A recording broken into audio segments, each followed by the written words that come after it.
তা তো বটেই, অবশ্যই লজিক্যাল। এটা কিন্তু ওকে ফেরদৌস আজিজ জানায় নাই আমাদেরকে যে সে ফুল কর্নেল হয়েছে। ওকে ওনাকে ফুল কর্নেল করা হয়েছে এবং আমি জানি ওটা গেজেটও করা হয়েছে। এখন যাই হোক, আমি এবং আপনি আমরা দুজনেই এরপরে কনগ্রাচুলেট করব লেফটেন্যান্ট কর্নেল ফেরদৌস আজিজ। আজকেরই আপনাকে শেষবারের মতো আমি লেফটেন্যান্ট কর্নেল বললাম। My brother, you become full colonel.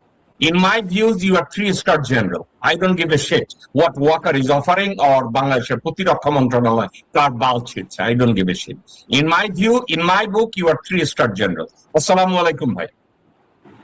আসসালামু আলাইকুম ভাই, আপনাকে সালাম। আমার সহ আলোচকদ্বয় দুইজনকেই সালাম। দর্শক শ্রোতা যারা শুনছেন এবং সামনে শুনবেন সবাইকে সালাম। আসসালামু আলাইকুম। নরশেদ ভাই, আপনাকে অন্যান্য দিনের চেয়েও বেশি সাধুবাদ জানাচ্ছি, স্বাগত জানাচ্ছি। দুইজন মিলিটারি পার্সোনালিটির মধ্যে আপনি একজন চিকিৎসক এবং আজকের আলোচনার মধ্যে একটা ব্যাধি নিয়ে আমরা কথা বলবো। আমার কেন যেন মনে হয় আপনি ভালো কন্ট্রিবিউট করতে পারবেন। স্বাগত জানাচ্ছি আপনাকে। আসসালামু আলাইকুম।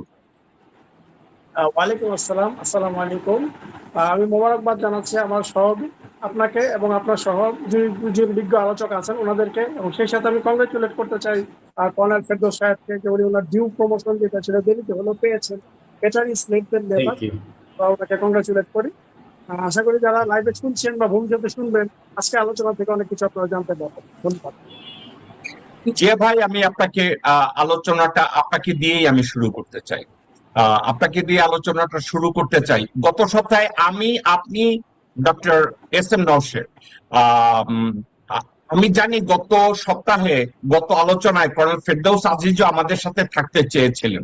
উনি অন্য একটা কাজে ব্যস্ত থাকায় পারেননি এবং আজকের আমি অত্যন্ত গর্বিত উনি আমাদের সাথে আছেন। আমাদের আলোচনাটা ছিল ভারতের কাছে জিম্মি হয়ে লোকজনরা দেশ চালাচ্ছে। আমি বলছিলাম যে ওই দিন একদিনের আলোচনায় আমরা কথাটা শেষ করতে পারবো না।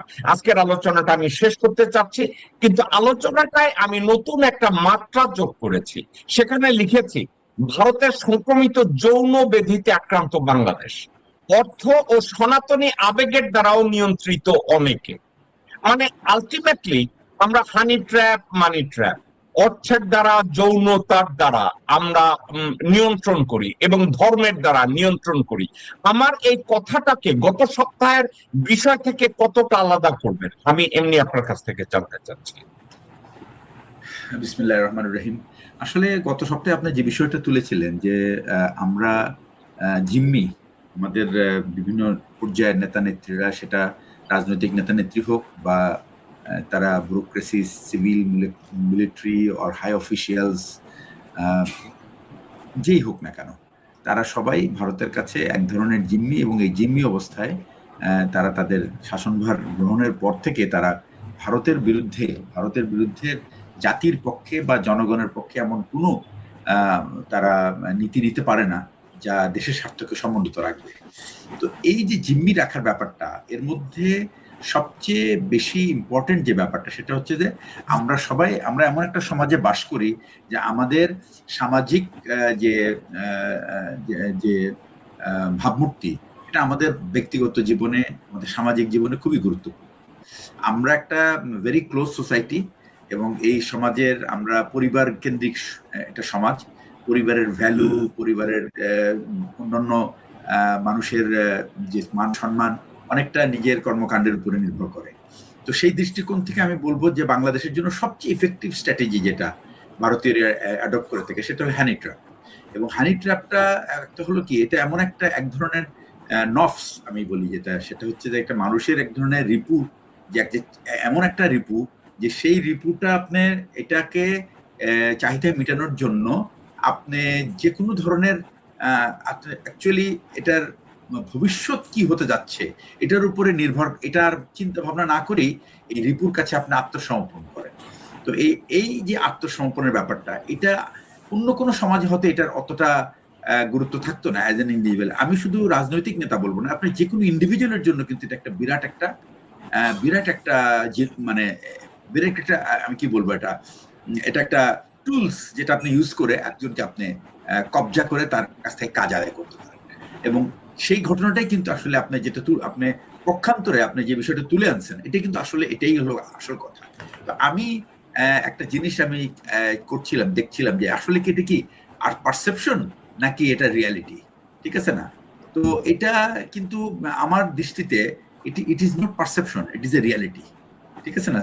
জিয়া ভাই জিয়া ভাই একটা কথা যদি আপনাকে আমি জিজ্ঞাসা করতে পারি, যে সম্পূরক প্রশ্ন, সেটা হচ্ছে এই: ভারতের অনেক নেতা নেত্রীদের জঘন্য আচার আচরণ লিপিবদ্ধ আছে, কিন্তু ভারতের কোন সাংবাদিক বা কালচারে এরা কেউ এটাকে নিয়ে খেলে না, নাড়াচাড়া করে না। মানে এমনও জঘন্য ইতিহাস আছে, জওহরলাল নেহেরু, ইন্দিরা গান্ধী, দেশাই, কামরাজ, ভিপি সিং, এদের অনেক, রাজীব গান্ধী, এদের অনেককে নিয়ে মুখরোচক, শুধু মুখরোচক না, বাস্তবে জঘন্য রকম তথ্য আছে, কিন্তু ভারতের কোন মিডিয়া বা পলিটিক্যালি এই জিনিসগুলোকে ওখানে ব্যবহার করা হয় নাই। কিন্তু বাংলাদেশে মুসলমান রাজনীতিবিদরা এটা নিয়ে প্রচন্ড আতঙ্কে থাকে। এটা কি আমাদের বাংলাদেশের মুসলিম কালচার এজন্য, আর ভারতের সনাতনী কালচার, যৌনতা তাদের পার্ট অফ দ্য রিলিজিয়ন, এটা কি আপনার মনে হয়? হ্যাঁ, এটা তো একটা বিরাট ফ্যাক্টর। ভারতে যে যৌনাচার এবং এই ধরনের ব্যক্তিত্বের মধ্যে তাদের যে পলিগামি, কি বলে এটা, পলিগামি, এটা তো পলিগামি তো না, মনোগামি না, পলিগামিটা কিন্তু is not considered as a sin, it is considered as part of their society. And এটা তো এখন আরো এটা মানে আরো এটা ওপেন। আমি সনাতনী ধর্মকে ছোট করছি না। গত 15 বছরে 4000 না 5000-এর মতো বাবা তার নিজের মেয়েকে বিয়ে করছে, এবং এটা তাদের সমাজে গ্রহণযোগ্য। মানে আপনার জাস্ট তথ্য শেয়ার করার জন্য আপনাকে আমি বললাম, সনাতনীরা ভারতে গত 15 বছরে 5000, আর গত 1.5 মাসে 800 বিয়ে হয়েছে। ভাই তার বোনকে বিয়ে করছে, আপন বোনকে, মা তার নিজের সন্তানকে বিয়ে করছে, বাবা তার সন্তানকে বিয়ে করছে। এগুলো নিয়ে ওখানে কোনো নিউজ নাই, এগুলো নিয়ে ওখানে কোনো বিতর্ক নাই, এগুলো নিয়ে কেউ কাউকে ছোট করছে না। কিন্তু বাংলাদেশে আমাদের যারা হানি ট্র্যাপের শিকার, তারা এটাকে বিশাল কিছু ভেবে যাতা অবস্থা, এবং আমাদের সাংবাদিকরা একটা ক্যামেরা নিয়ে তাদের উপরে তাক করে বসে আছে। বিষয়টা আমাদের নিজস্ব বাংলাদেশি কালচার নাকি ধর্মীয় কালচারের দিক থেকে আমরা প্রচন্ড মৌলবাদী, প্রচন্ড রকম ফ্যানেটিক্স, প্রচন্ড রকম সংরক্ষিত, কোনটা? না, এটা আমি বলবো না, এটা মৌলবাদের ব্যাপার না। এটা হলো কি, প্রত্যেকটা সোসাইটির এক একটা সোসাইটি এক রকমের ভালনারেবিলিটিস থাকে। This is one kind of vulnerabilities the society has, যেটার কারণে যেহেতু আমাদের সামাজিক মূল্যবোধ একটা খুবই ইম্পর্টেন্ট ব্যাপার। সম্মানী মানুষ আশা করে, this a public expectation, that আপনি একজন সম্মানী মানুষ, এবং আপনি যখন সমাজে একজন সম্মানী ব্যক্তি হিসেবে নিজেকে জাহির করতে চান, তখন কিন্তু আপনার এই যে ভ্যালুসটা খুবই ইম্পর্টেন্ট আমাদের সোসাইটিতে। এটার জন্য, কারণ এটা কিন্তু ইট is not related to religion, it is related to the social value. Even এমনকি যে হয়তো বা 5 ওয়াক্ত নামাজ পড়ে না, তার লাইফও কিন্তু এই ধরনের এরকম একটা মুখরোচক ঘটনায় কিন্তু তার লাইফটা পুরোপুরি এলোমেলো হয়ে যেতে পারে। তো এটা হচ্ছে যে আপনার it's a culture, it's a practice, it's a value, যে সমাজে যেটার ইম্পর্টেন্স বেশি, যেটার গ্রহণযোগ্যতা বেশি, সেটাই সেই সমাজকে সেভাবে এফেক্ট করে। এবং যেহেতু ভারতে এটা কেন হয় না, আরেকটা কারণ আমি বলি, সেটা হলো কি, ভারতে এটা করছে কে? আমাদের এখানে যদি করেন তাহলে এটা কে করছে? It is a intelligence organization, যারা এই ট্র্যাপটা করছে। কার বিরুদ্ধে? যারা ডিসিশন মেকার, তাদের বিরুদ্ধে। না, হু আর দ্য ডিসিশন মেকার? এরা হলো সমাজের সবচেয়ে সম্মানিত, শিক্ষিত এবং সম্মানিত ব্যক্তিত্ব। তো প্রত্যেকটা মানুষেরই কিন্তু একটা ডার্ক সাইড এবং ব্রাইট সাইড আছে। আপনি যদি ডার্ক সাইডটা আপনি সবসময় এক্সপোজ করেন, প্রত্যেকেই চেষ্টা করে ডার্ক সাইডটাকে ঢেকে রাখতে। বাট সেই ডার্ক সাইডটা যদি আপনি এক্সপোজ করলে এটার থেকে আপনি ফায়দা নিতে পারেন, এটা যদি আপনার জানা থাকে, তাহলে আপনি এটা এক্সপ্লয়েট করবেন। যে কারণেই আমাদের দেশে এই সমস্যাটা, এটাই আমাদের রাজনৈতিক পরিমণ্ডলে বা আপনার হচ্ছে যে সিভিল ব্যুরোক্রেসির মধ্যে বা উচ্চ পদস্থ যারা আছে তাদের জন্য এটা একটা এটা একটা মানে ভালনারেবিলিটি আর কি, অর্থাৎ এটা একটা নাজুক অবস্থান আর কি এই ব্যাপারটা। ওকে, আমি আপনার কাছে ব্যাক করব। ব্রিগেডিয়ার জিয়া, চমৎকার ভাবে আপনি বিশ্লেষণ করেছেন। আমি এবার ডক্টর নওশাদ আলী আপনার কাছে জিজ্ঞাসা করি। আমি বলি যে বাংলাদেশে আগে আমরা যদি বলতাম যৌন রোগে আক্রান্ত, আমরা বলতাম এর মধ্যে সিফিলিস হয়েছে বা গনোরিয়া হয়েছে, কিন্তু সিফিলিস আর গনোরিয়া এই যুগে আপনাদের ডিজিজই কেউ মনে করে না, তারা এগুলো কিউরেবল তারা মনে করে। এখন পরিস্থিতিটা এমন অবস্থায় গেছে, যেভাবে আমাদের রাজনীতিবিদ, আমলা এবং নির্বাচিত লোকজনদেরকে যেভাবে ধরছে, আমার তো মনে হয় এটা একেবারে এইডস পর্যায়ে গেছে, একেবারে HIV পর্যায়ে গেছে। আমি জানি এটা মেডিকেল চিকিৎসার সাথে এর কোনো সম্পর্কিত নাই। আপনি আমাদের ভারতের লোকজনের ইনফ্লুয়েন্সড হওয়া, জিম্মি হওয়া লোকজনের অবস্থা এইডস এর মতো হয়ে দাঁড়াইছে। আপনি আমার এই মন্তব্যের সাথে একমত কিনা, এবং আপনার দৃষ্টিতে এর কোনো কিউর আছে কিনা, ডক্টর নওশাদ আলী? ধন্যবাদ। প্রসঙ্গটা আসলে একটু সেন্সিটিভ প্রসঙ্গ আপনি নিয়ে আসছেন। এটা আসলে বিষয়টা আমাদের আগের যিনি আলোচক উনি খুব চমৎকার ভাবে জিনিসটা ব্যাখ্যা করেছেন। হ্যাঁ, তো ভারতের আসলে কালচারটা আমাদের কালচারটা একটু ডিফারেন্ট। হ্যাঁ, আমাদের সব রাজনীতিবিদরাই দেখবেন যে ইলেকশন আসলে পরে তখন দেখা যাবে মাথায় নামাজ পড়ুন, আগে নামাজ পড়ুন না পড়ুন, ইলেকশন আসলে পরে মাথায় টিপি একটা লাগাইয়া তারপরে তারা মসজিদে যায়, ভোট চায়, দোয়া চায়। মহিলা হইলে সে মাথায় হেজাব করে, তারপরে আপনার তসবি একটা হাতে নেয়, ইয়া করে, মানে ইসলামকে সে দেখাতে চায় যে আমি কতটা ইসলাম ফলো করি। এখন ওনারা যারা হানি ট্যাপে যারা পড়েছেন তারা ওটা ভয়ের মধ্যে থাকেন যে যদি এগুলো যদি ফাঁস হয়ে যায় তখন আমার কোনো কিছু থাকবে না, তখন আমি ভোট চাইতে পারবো না। এটা একটা তাদের মনের মধ্যে একটা ভয় কাজ করে। আর তাছাড়া সামাজিক যে বিষয়টা ব্রিগেডিয়ার জিয়া সাহেব যেটা বলেছেন যে আমাদের সামাজিক যে ভ্যালু বা যেটা, সেটা তো এখানে একটা ফ্যাক্টর।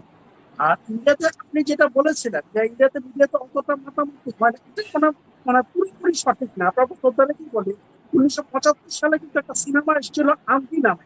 এই সিনেমাটা কিন্তু ইন্দিরা গান্ধী ওই প্রাইভেট লাইফের অংশটাকে নিয়ে একটা করা হয়েছিল। পরবর্তীতে ইন্দিরা গান্ধী ছবিটা ব্যান করে দিয়েছিলেন।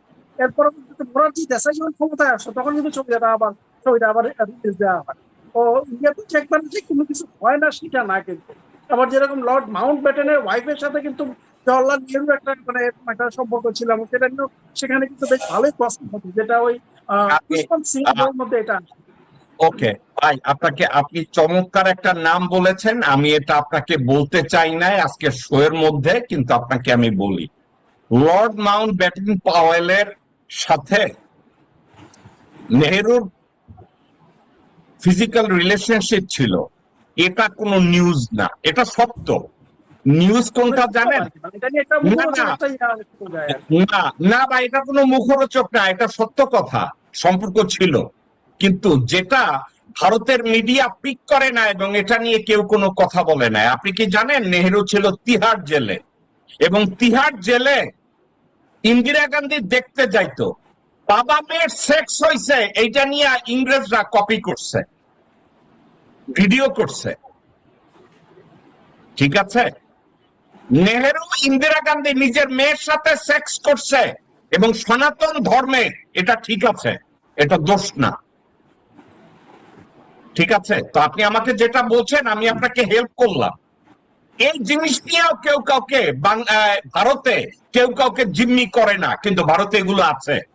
আমাদের বাংলাদেশিদের এই ভারতীয় সেক্সুয়াল ডিজিজে আক্রান্ত লোকগুলো তারা এগুলো চিন্তা করে না। নেহেরু, ইন্দিরা গান্ধী, রাজীব গান্ধী, এদের জীবনের বহু কিছু আছে রে ভাই, এর আর ব্যাখ্যা দেওয়া যাবে না। হাওয়ার আপনি যা বলছিলেন প্লিজ কন্টিনিউ করেন।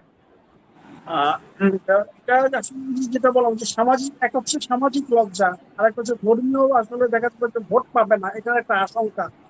এই সবকিছু মিলে আসলে আমাদের রাজনীতিবিদ বলেন, আমলা বলেন, বা অন্যান্য যারা হানি টেপে যারা পড়েছেন তারা আতঙ্কের মধ্যে থাকে।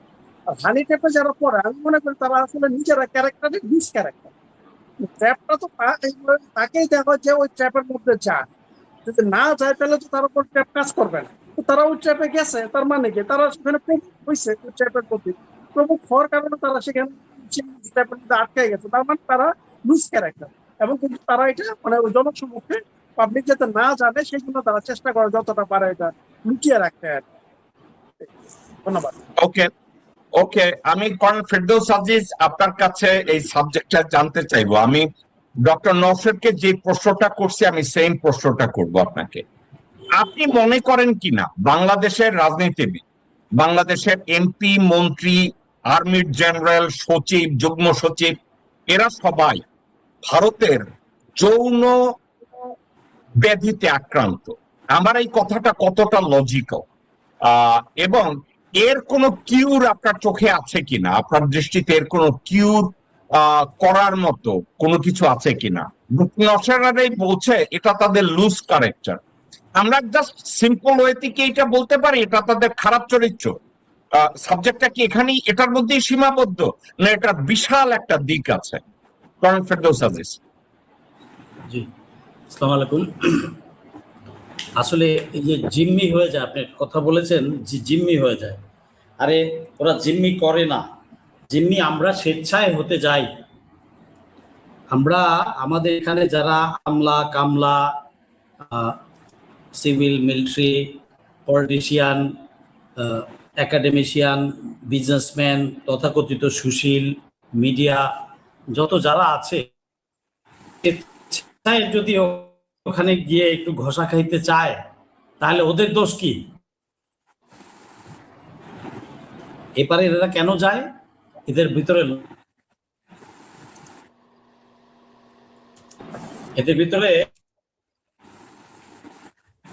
লোভ বেশি। জিয়া ভাই, আমার সাথে বাংলাদেশের ডিজিএফআই এর আপনার কলিগরা বেশ ভালো কর্ম, এরা খুব ভালো থাকে।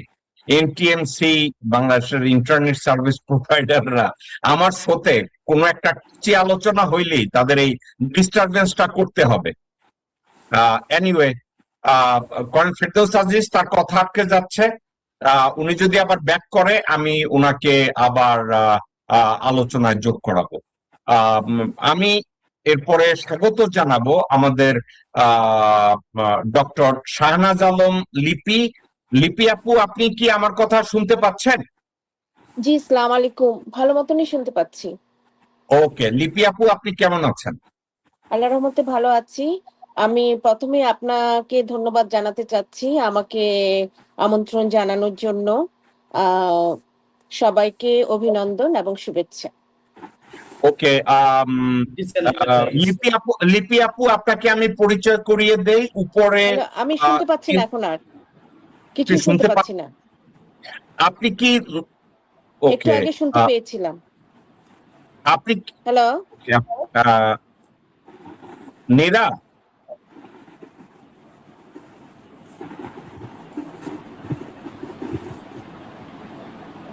আজিজ ভাই, আপনি ফেরদৌস ভাই কি আমার কথা শুনতে পাচ্ছেন? শুনতে পাচ্ছি। শুনতে পাচ্ছেন? জিয়া ভাই আপনি শুনতে পাচ্ছেন? হ্যালো, ওকে, আপনি কাউকে শুনতে পাচ্ছেন না? শুনতে পাচ্ছি না। ওকে, আবার লগইন করতে পারেন। জিয়া ভাই আপনি ডক্টর লিপিকে বলেন তো আপনার কথা সে শুনে কিনা। ম্যাডাম, আপনি আমার কথা শুনতে পান? আপনি আমার কথা? না, পাচ্ছেন শুনতে না। পাচ্ছি। He cannot hear anybody. তাহলে ওনার আমার login ডিভাইসে করতে হবে। প্রবলেম থাকতে পারে।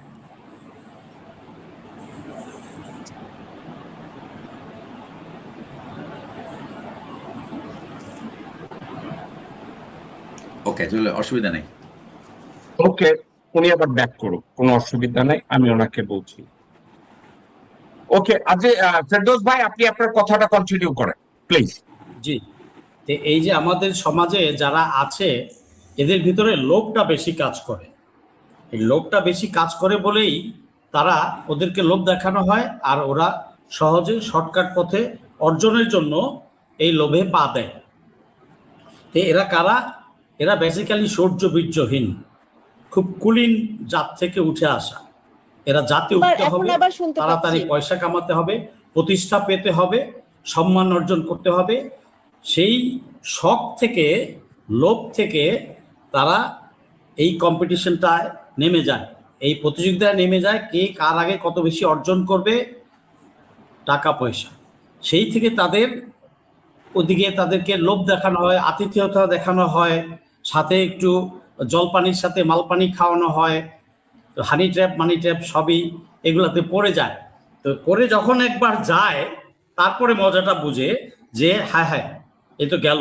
তখন সে এই সমাজে মান সম্মান, যত না ধর্মের ভয়ে, তার চেয়েও বেশি সমাজে মান সম্মানের ভয়ে এটাকে সে জিম্মি হয়ে যায় এবং তাকে যা যা বলা হয় সে তা তাই করতে থাকে। তো এই কারা করে, খুব নিম্ন বীজ থেকে উঠে আসা, যেগুলা জাতে উঠতে চায়, এই শ্রেণীর গুলাই, আমি নাম বলবো না, নাম বললে তো কয়েক হাজার নাম বলা যাবে, কয়েক ঘন্টা লাগবে। এইগুলা হ্যাঁ, ফেরদৌস ভাই, হানি ট্র্যাপের কৌশল নিয়ে আমি বিবেচনা করতে গিয়ে আমি একটা উদাহরণ আপনাকে দিতে চাই। বাংলাদেশে গত 15 বছরে সমাজের বিভিন্ন শ্রেণীর লোকজনদেরকে কাজে লাগানোর জন্য পরিমণি নামক এক আবর্জনাকে ব্যবহার করা হয়েছে। লীলা ইসরাফিল না বিলা কিলা ইসরাফিলকে ব্যবহার করা হয়েছে। শাহনাজ নামের কোন এক ছাতা মাথা মেঘনা আলম নামে একে ব্যবহার করা হয়েছে।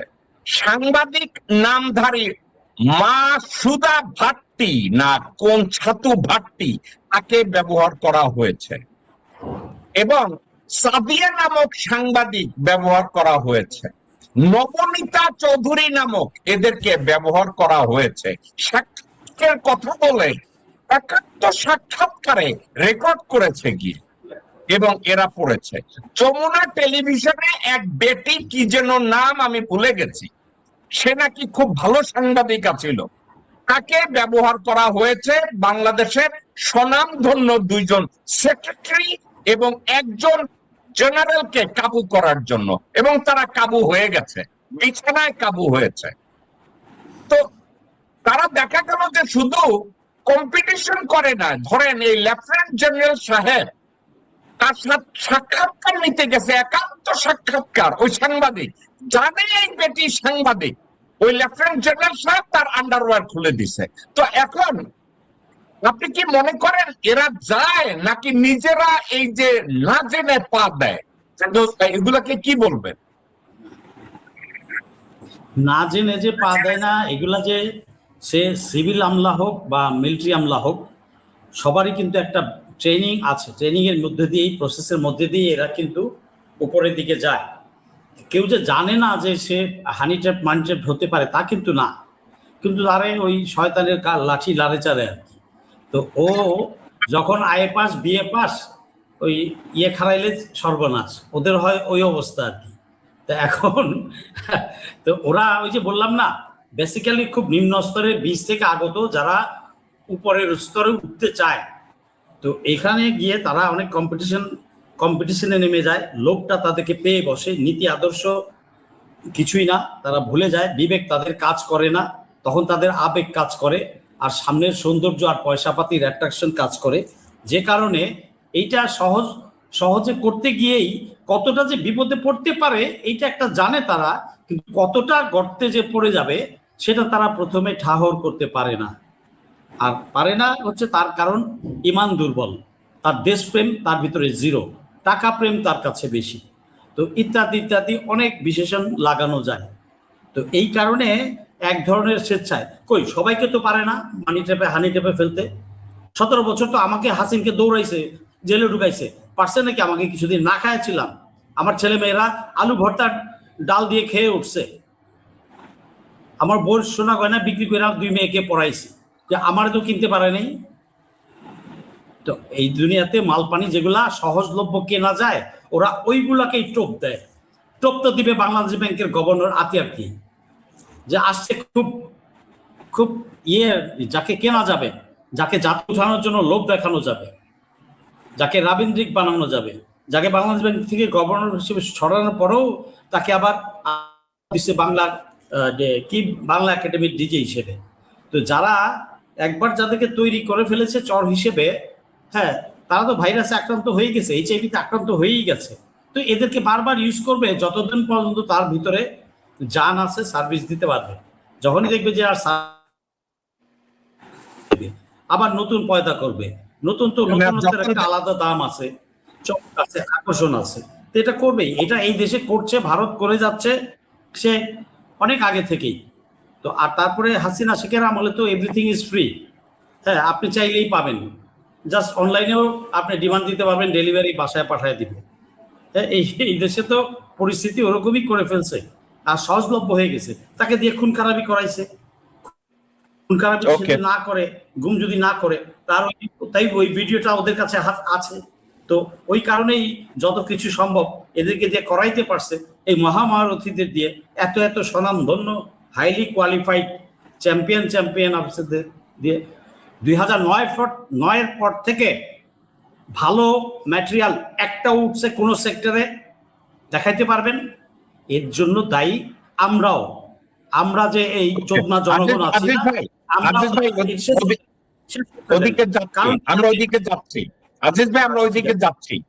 ওইদিকে যাচ্ছি। আমি আপনার কাছে আবার ব্যাক করব। ডক্টর শাহনাজ লিপি, আপনাদের জিয়া ভাই, ফেরদৌস আজিজ এবং ডক্টর এস এম নওশের, আপনাদের অবগতির জন্য বলছি, ডক্টর শাহনাজ আলম লিপি উনি সলিমুল্লাহ মেডিকেল কলেজ থেকে পাশ করেছেন এবং উনি আমেরিকায় এসে উনি এমডি করেছেন এবং ওনার বাবা একজন চিকিৎসক ছিলেন, উনিও স্বনামধন্য একজন চিকিৎসক ছিলেন। আমি জানি না উনিও সলিমুল্লাহ পড়ছেন কিনা। লিপি আপু, রাজশাহী মেডিকেল কলেজ। ওকে, আচ্ছা লিপি আপু, আজকের যে বিষয়টা নিয়ে আমি আলোচনা করছি, আলোচনাটা অত্যন্ত কাছি একটা বিষয়। আপনি এই হানি ট্র্যাপ, মানি ট্র্যাপ এই শব্দটা শুনছেন। বাংলাদেশে ভারতীয়রা আমাদের দেশে তিনটা ওয়েতে মানুষদেরকে জিম্মি করে। একটা হচ্ছে হানি ট্র্যাপ। তারা হানি ট্র্যাপকে প্রাধান্য বেশি দেয় কারণ হানি ট্র্যাপে ভারতের সরকারি খরচ কম, কারণ ভারতের সনাতনী মেয়েরা এটাকে কোনো ক্রাইম মনে করে না। আমার আজকের বিষয়টা ছিল ভারতের সংক্রমিত যৌন ব্যাধিতে আক্রান্ত বাংলাদেশ। মূলত বাংলাদেশের নির্বাচিত প্রতিনিধি, আমলা, তার জেনারেল বলেন আর মন্ত্রী বলেন, যারাই বলেন, এরা হানি ট্র্যাপের শিকার হইয়া বসে রয়েছে। তারাই এখন দেশ চালাচ্ছে। আপনাকে যদি আমি এমনি জিজ্ঞাসা করি, আপনি পেশাগতভাবে একজন চিকিৎসক, কিন্তু মানুষ হিসাবে আপনি অত্যন্ত সচেতন একজন মানুষ। আপনি এই যে বাংলাদেশের লোকজনরা হানি ট্র্যাপের মধ্যে পড়ে তারপরেও এমপি হয়, মন্ত্রী হয়, ক্ষমতায় থাকে, বিষয়টা আপনার কাছে কেমন লাগে? বিষয়টা তো অবশ্যই আমার কাছে ভালো লাগে না, কারণ এটা হচ্ছে পরম্পরা ভাবে করে মনে হয় প্রতিটা ওই যে যারা আগে ছিল তারপরে আছে, এটা কোনো চেঞ্জ হয় নাই আর কি। তো প্রথম মনে করেন হাসিনার আমল থেকে এখন সব একইভাবেই চলছে। আমার কাছে যেটা মনে হচ্ছে, আমরা যেটা স্বপ্ন দেখেছিলাম যে দেশ চেঞ্জ হবে, কিন্তু আমার কাছে বেসিক্যালি আমি ব্যক্তিগতভাবে আমি কোনো চেঞ্জ দেখতে পাচ্ছি না। আমি আর বেশি কিছু বলতে পারি না, এই কারণে আমি আসলে পলিটিক্স নিয়ে আপনি জানেন অত বেশি খেয়াল রাখতে পারি নাই, যেহেতু আমি আমার 3টা ছেলেকে মানুষ করতে গিয়ে আমি ওই দিকটা কিছুটা অজ্ঞ আর কি। তারপরও আমি যেহেতু প্রতি বছর বাংলাদেশে যাই, আমি বলতে পারবো যে কিছু পরিবর্তন হয়েছে কি হয় নাই, তবে আমার চোখে কোনো পরিবর্তন ধরা পড়ে নাই। লিপি আপু, এমনি একটা কথা, আপনি যদি দেখেন যে আমি জেকব মিল্টন ভারতের কাছে জিম্মি হওয়ার পরে আমি কি বাংলাদেশের ফেভারে ভালো কিছু করতে পারবো? ভারত কি আমাকে সেটা করতে দেবে? আমার যেটুকু জ্ঞানবশত আমি বলতে পারবো অবশ্যই দিবেন। আপনি যদি কারো কাছে জিম্মি হয়ে থাকেন তাহলে এটা কমন সেন্স যে আপনি তো তাদের ফরেই কাজ করবেন, রাইট? কারণ আপনাকে তো সেইভাবে করেই চাবি দিয়েই পাঠানো হয়েছে। তো এখন বাংলাদেশে ধরেন কোন একটা অবস্থায় এমন একটা পরিস্থিতি তৈরি হলো, বাংলাদেশের সাথে ভারতের যুদ্ধ করতে হবে বাংলাদেশের অস্তিত্ব টেকাতে। এখন ভারতের 10 জন জেনারেল, ইনক্লুডিং জেনারেল ওয়াকার, নৌবাহিনীর প্রধান, বিমান বাহিনীর প্রধান, এরা যদি ভারতের কাছে জিম্মি থাকে, আপনি কি মনে করেন এরা ভারতের বিরুদ্ধে যুদ্ধ করবে বাংলাদেশকে রক্ষা করার জন্য? আমার জ্ঞানবশত আমার মনে হচ্ছে যে অবশ্যই করবে না, কারণ তারা তো তাদের জন্যই কাজ করার প্ল্যানটা নিয়ে বসে থাকবে। আমি যেটা মনে করি আর কি, আমার মনে হয় না তারা ভারতের বিরুদ্ধে কোনো স্টেপ নেবে। আর একটা দেশের কথা আপনার স্বার্থও কাছে, নিতে পারবে না, কারণ মনে করেন আপনি যদি আমাকে, কেউ যদি আমাকে জিম্মি করে রাখে, আমি তো, এবং আমাকে টাকা পয়সা দিয়ে খাওয়ায় দাওয়ায় আমাকে বিভিন্ন ধরনের হেল্প করে রাখে, তাহলে আমি তো তার হয়েই কাজ করব। আমি কি আমার দেশের স্বার্থটাও কিন্তু খেয়াল করব না।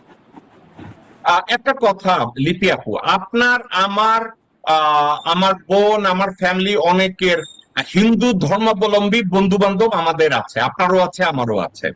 কিন্তু বাংলাদেশের সনাতনীদের 75-80% লোকজনরা তাদের ধর্মীয় আবেগে নিজের দেশ বাদ দিয়ে ভারতকে প্রাধান্য দেয়। এই কথাটার সাথে কি আপনি একমত, নাকি আমার সাথে একমত না?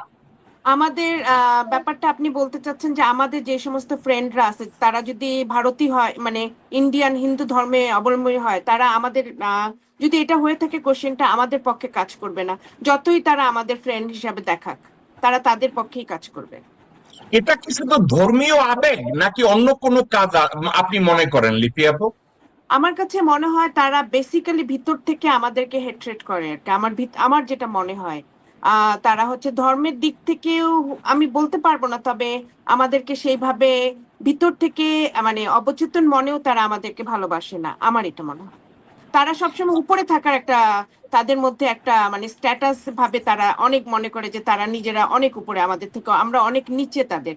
এটা কিন্তু, এটা যদিও সত্য কথা না, তারপরেও এটা ওদের বীজ, মানে ওদের গভীরে এটা আছে। আমি যতই আমি এদের সাথে মিশছি, তারা সবসময় তারা মনে করে তারা হচ্ছে সুপেরিয়র, আমরা হচ্ছে ইনফেরিয়র। ইভেন দো তারা শিক্ষায় আপনার কাছাকাছি না, ইভেন দো তারা পেশাগতভাবে আপনার কাছাকাছি না, ইভেন দো সোশ্যাল স্ট্রাকচারেও তারা আপনার কাছাকাছি না, কিন্তু তারপরেও তারা আপনাকে মনে করে ইনফেরিয়র, তারা জি, সুপিরিয়র। এবং তারা হচ্ছে আমাদেরকে যেভাবে করে রেসপেক্ট দেখানো উচিত, তারা সেই রেসপেক্ট দেখাতে চায় না বা চাবেই না, এবং কোনো আপ্যায়নের ক্ষেত্রেও তারা হচ্ছে আমাদেরকে খুব ইগনোর করে। ওকে, লিপি আপু আমি আপনার কাছে ব্যাক করব। ব্রিগেডিয়ার জিয়া আপনার কাছে ব্যাক করছি। আমি যেটা বললাম, আমাদের দেশের এটা আমার আর আপনার মুখের কথা না, একটা ইন্টারনাল সার্ভেতে একটা সাবজেক্ট বেরিয়ে আসছে। আপনি আপনার কলিগদেরকে জিজ্ঞাসা করতে পারেন, তারা অনেকে ডিজিএফআই থেকে, এনএসআই থেকে, সিআইডি থেকে, এএসইউ থেকে তারা বিষয়টা জানে। 75-80% বাংলাদেশে বসবাসরত সনাতনীরা তারা দেশের প্রশ্নে বাংলাদেশের আগে তারা ভারতকে প্রাধান্য দেয়। এটা কি ধর্মীয় আবেগ নাকি অন্য কোনো কিছু, ব্রিগেডিয়ার জিয়া? এটা প্রথম কথা হলো যে আমি এই ব্যাপারটাকে আমি বলবো যে একটা এটা হলো ডিসলয়ালিটি। প্রথমে এটার সাথে ধর্মের সাথে কোনো সম্পর্ক নেই। এটা আমার মনে হয় কি এটার এটার এটার রেসটা চলে আসছে আসলে পাকিস্তান পিরিয়ড থেকে। কারণ পাকিস্তান সময়ে যে এই যে সমস্ত দাঙ্গার পরে যে চেঞ্জটা হয়েছে, এই চেঞ্জের পরে অনেকেই কিন্তু এখান থেকে যেতে পারে নাই। তারা কিন্তু ইচ্ছা করে যায়নি তা কিন্তু না, আসলে হয়তো তারা সুযোগ পায়নি যাওয়ার। তো না যাওয়ার ফলে হলো কি, তারা নিজেদেরকে অনিরাপদ ভাবা শুরু করলো। বিশেষ করে পাকিস্তানের শাসন আমলে তারা মনে করতো যে একটা পাকিস্তান হলো একটা মুসলিম এক্সট্রিমিস্টদের। তখন অবশ্যই এই প্রশ্নটা, এই শব্দটা ঠিক চালু ছিল না যে তারা এক্সট্রিমিস্ট। যেহেতু একটি মুসলিম প্রধান দেশ, সুতরাং মুসলিম প্রধান দেশে তারা সবসময় একটা তারা ফেয়ার শেয়ার অফ ট্রিটমেন্ট পাবে না। এই আশঙ্কা থেকে তারা তাদের অর্থ সম্পত্তি সবকিছুই তারা একটা নিরাপদ জায়গায় গচ্ছিত রাখতে মানে পছন্দ করত। এবং সেই ব্যাপারটা কিন্তু আমরা জেনেছি বা আমরা বুঝেছি কিন্তু অনেক পরে। এটা আমি আমার স্কুল সময়ে বা ওই সময় আমরা বুঝি নাই, কিন্তু আমাদের মুরব্বীদেরকে আমরা বলতে শুনেছি যে আরে ওরা তো এখানে থাকে, কিন্তু ওদের তো সবকিছু জমাই হলো তারা ওই পারে। তো এই যে ব্যাপারটা, এটা আমি মনে করব যে এটা বাংলাদেশের নাগরিক হিসাবে এটা তাদের জন্য কিন্তু খুবই অপমানজনক একটা তকমা। আমি বলবো এটা একটা অপমানজনক একটা ত্যাগ, যেটা তাদেরই উচিত প্রমাণ করা যে না, তারা বাংলাদেশের বাইরে আর কিছুই চিন্তা করে না। কিন্তু যখন আপনার একটা নিজেরা দেশের প্রতি লয়াল না, ডিসলয়াল থেকে তাদের সম্পদ আপনার বাইরে গড়ে, কিন্তু যখন অধিকারের প্রশ্ন আসবে তখন কিন্তু তারা আবার সমান অধিকার চায়। তো এই দ্বিচারিতাটা তাদের কিন্তু বন্ধ হওয়া উচিত। এটা বন্ধ না করা পর্যন্ত আমার মনে হয় যে বাংলাদেশে এখন হিন্দুদের সংখ্যা is something like about 10 to 12%, not more than that. তো এই যে 10 থেকে 12% লোক, এর মধ্যে হয়তো 1-2% লোক তারা, আমি বলবো যে হয়তো বা তারা সেটাও পাওয়া খুব ডিফিকাল্ট হবে আমি মনে করি। জিয়া ভাই, আপনাকে যদি আমি একটা কথা, আমি একটু আপনার কথার মধ্যে একটা সাবজেক্টকে আমি আলোচনার স্বার্থে টেনে আনি। হিন্দু শাস্ত্র ভেদা এবং ভগবত গীতা, এখানে কিন্তু একটা কথা স্পেসিফাই করা আছে যে তুমি যেই দেশে আছো ওই দেশের প্রতি অনুগত থাকো এবং কৃতজ্ঞ থাকো। আচ্ছা, এখন সত্যিকার অর্থে যারা সনাতন, যেমন আমি আমার প্রিয় গৃহ শিক্ষক, আমার প্রিয় প্রাইমারি স্কুলের শিক্ষক আমি কানাইলাল শীল, তার কথা আমি প্রায় বলি। উনি আমার বাবার ক্লাসমেট। উনি কথায় কথায় বলছে, আমি মুক্তিযুদ্ধ করছি কি ভারতে যাওয়ার জন্য? ওই লেংটি পড়ার দেশে আমি কোনোদিন যাব না, আমার স্যার যায়ও না, বাংলাদেশেই মারা গেছে। এখন আমাদের দেশের যারা সনাতনী, তারা যদি তাদের ধর্মগ্রন্থ পড়ে, তাইলে সেখানে কিন্তু স্পষ্টভাবে সংস্কৃতিতে তাদেরকে বোঝানো হয়েছে, তুমি যেই দেশে জন্মেছো, যেই দেশে বাস করছো, যেই দেশে ট্যাক্স দিচ্ছ, ওই দেশের প্রতি অনুগত থাকো এবং ওই দেশকে ভালোবাসো, দেশপ্রেম দেখাও। তো তারা এটা জানার পরেও বাংলাদেশের প্রতি তাদের কোনো দায়বদ্ধতা তারা দেখে না, তারা ভারতের প্রতি অনুগত থাকে। এটা কি আপনার কাছে ধর্মীয় দ্বিচারিতা মনে হয় নাকি জাস্ট ধর্মীয় ভণ্ডামি মনে হয়, কোনটা? এটা ভণ্ডামিও বলবো না আমি। যদি গীতায় লেখা থাকে এটা তো ভণ্ডামি না, এটা তার ধর্মীয় গ্রন্থে লেখা, সুতরাং এটা তাদের জন্য, এটা একটা নাগরিকের জন্য গীতার একটা অ্যাডভাইস, তো এটা তো আর ভণ্ডামি হতে পারে না। কিন্তু জিয়া ভাই আর আমি দুইজনেই বলছি এটা ভণ্ডামি না, কিন্তু আপনি বলি ভগবত গীতা এবং ভেদায় লেখা আছে সনাতনীরা গরুর মাংস খাবে, কিন্তু সনাতনীরা গরুর মাংস খায় না, তাইলে এটা কি ভণ্ডামি না? হ্যাঁ, এটা হলো, এটা আমি মনে করি এটা কিন্তু অনেকেই কিন্তু আপনার ইয়ে খায়, আপনার গরুর মাংস খায়, সনাতনীরা অনেকেই গরুর মাংস খায়, কিন্তু তারা, আমি বলবো না যে তারা গীতা এবং বেদায় লেখা আছে এই জন্য তারা খায়। এটা খায় বিকজ তারা আধুনিক মন মানসিকতার এবং তারা এই ধর্মীয় যে গোড়ামি এটা তাদের পছন্দ না। কিন্তু আপনার কন্ট্রারিলি অন্য কোনো ধর্মের মানুষও প্রশ্ন করতে পারে, তাহলে মুসলমানরা কেন শুকুরের মাংস খায় না? শুকুরের মাংস scientifically it is proven that it is harmful for the health. বাংলাদেশের অ্যাকচুয়ালি কোরআনে যে সমস্ত আদেশ নির্দেশ দেওয়া আছে খাবারের ব্যাপারে, এগুলির ব্যাপারে কিন্তু খুব পরিষ্কার কিন্তু সাইন্টিফিক প্রুফ আছে এগুলি না খাওয়ার। Quran is like a scientific book as well, এটা একটা লাইফস্টাইল। আচ্ছা, এখন আমি একটা পুরনো একটা প্রসঙ্গে যেতে চাই আর কি। ফেরদৌস আজিজের একটা কথা, কারণ ফেরদৌসের একটা কথা উনি বলতেছিলেন যে এরকম বাংলাদেশের যে সমস্ত নেতা নেত্রীরা আছেন বা উপরের দিকে যারা আছেন, তারা সবসময় তারা অ্যাকচুয়ালি জেনে শুনেই আপনার এই ধরনের কাজ করে থাকে। আমি আপনাকে একটা কথা বলি, সেটা হলো যে বাংলাদেশের বিশেষ করে খুবই উপরের দিকের যারা রাজনীতিবিদ, তারা এই হানি ট্র্যাপ না, কিন্তু অ্যাকচুয়ালি তারা কনসিডার করে যে it is by default, it is one kind of privilege they always enjoy.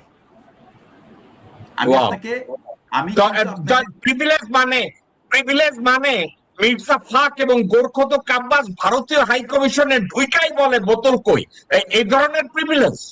হ্যাঁ, হতে পারে, ইট ইজ অলসো প্রিভিলেজ, ওটা তো করাই আছে তো তাদের জন্য প্রিভিলেজটা। তো এই যে আপনি যে ব্যাপারটা নিয়ে আমরা আলোচনা করছি, honey trap, actually it is not honey trap.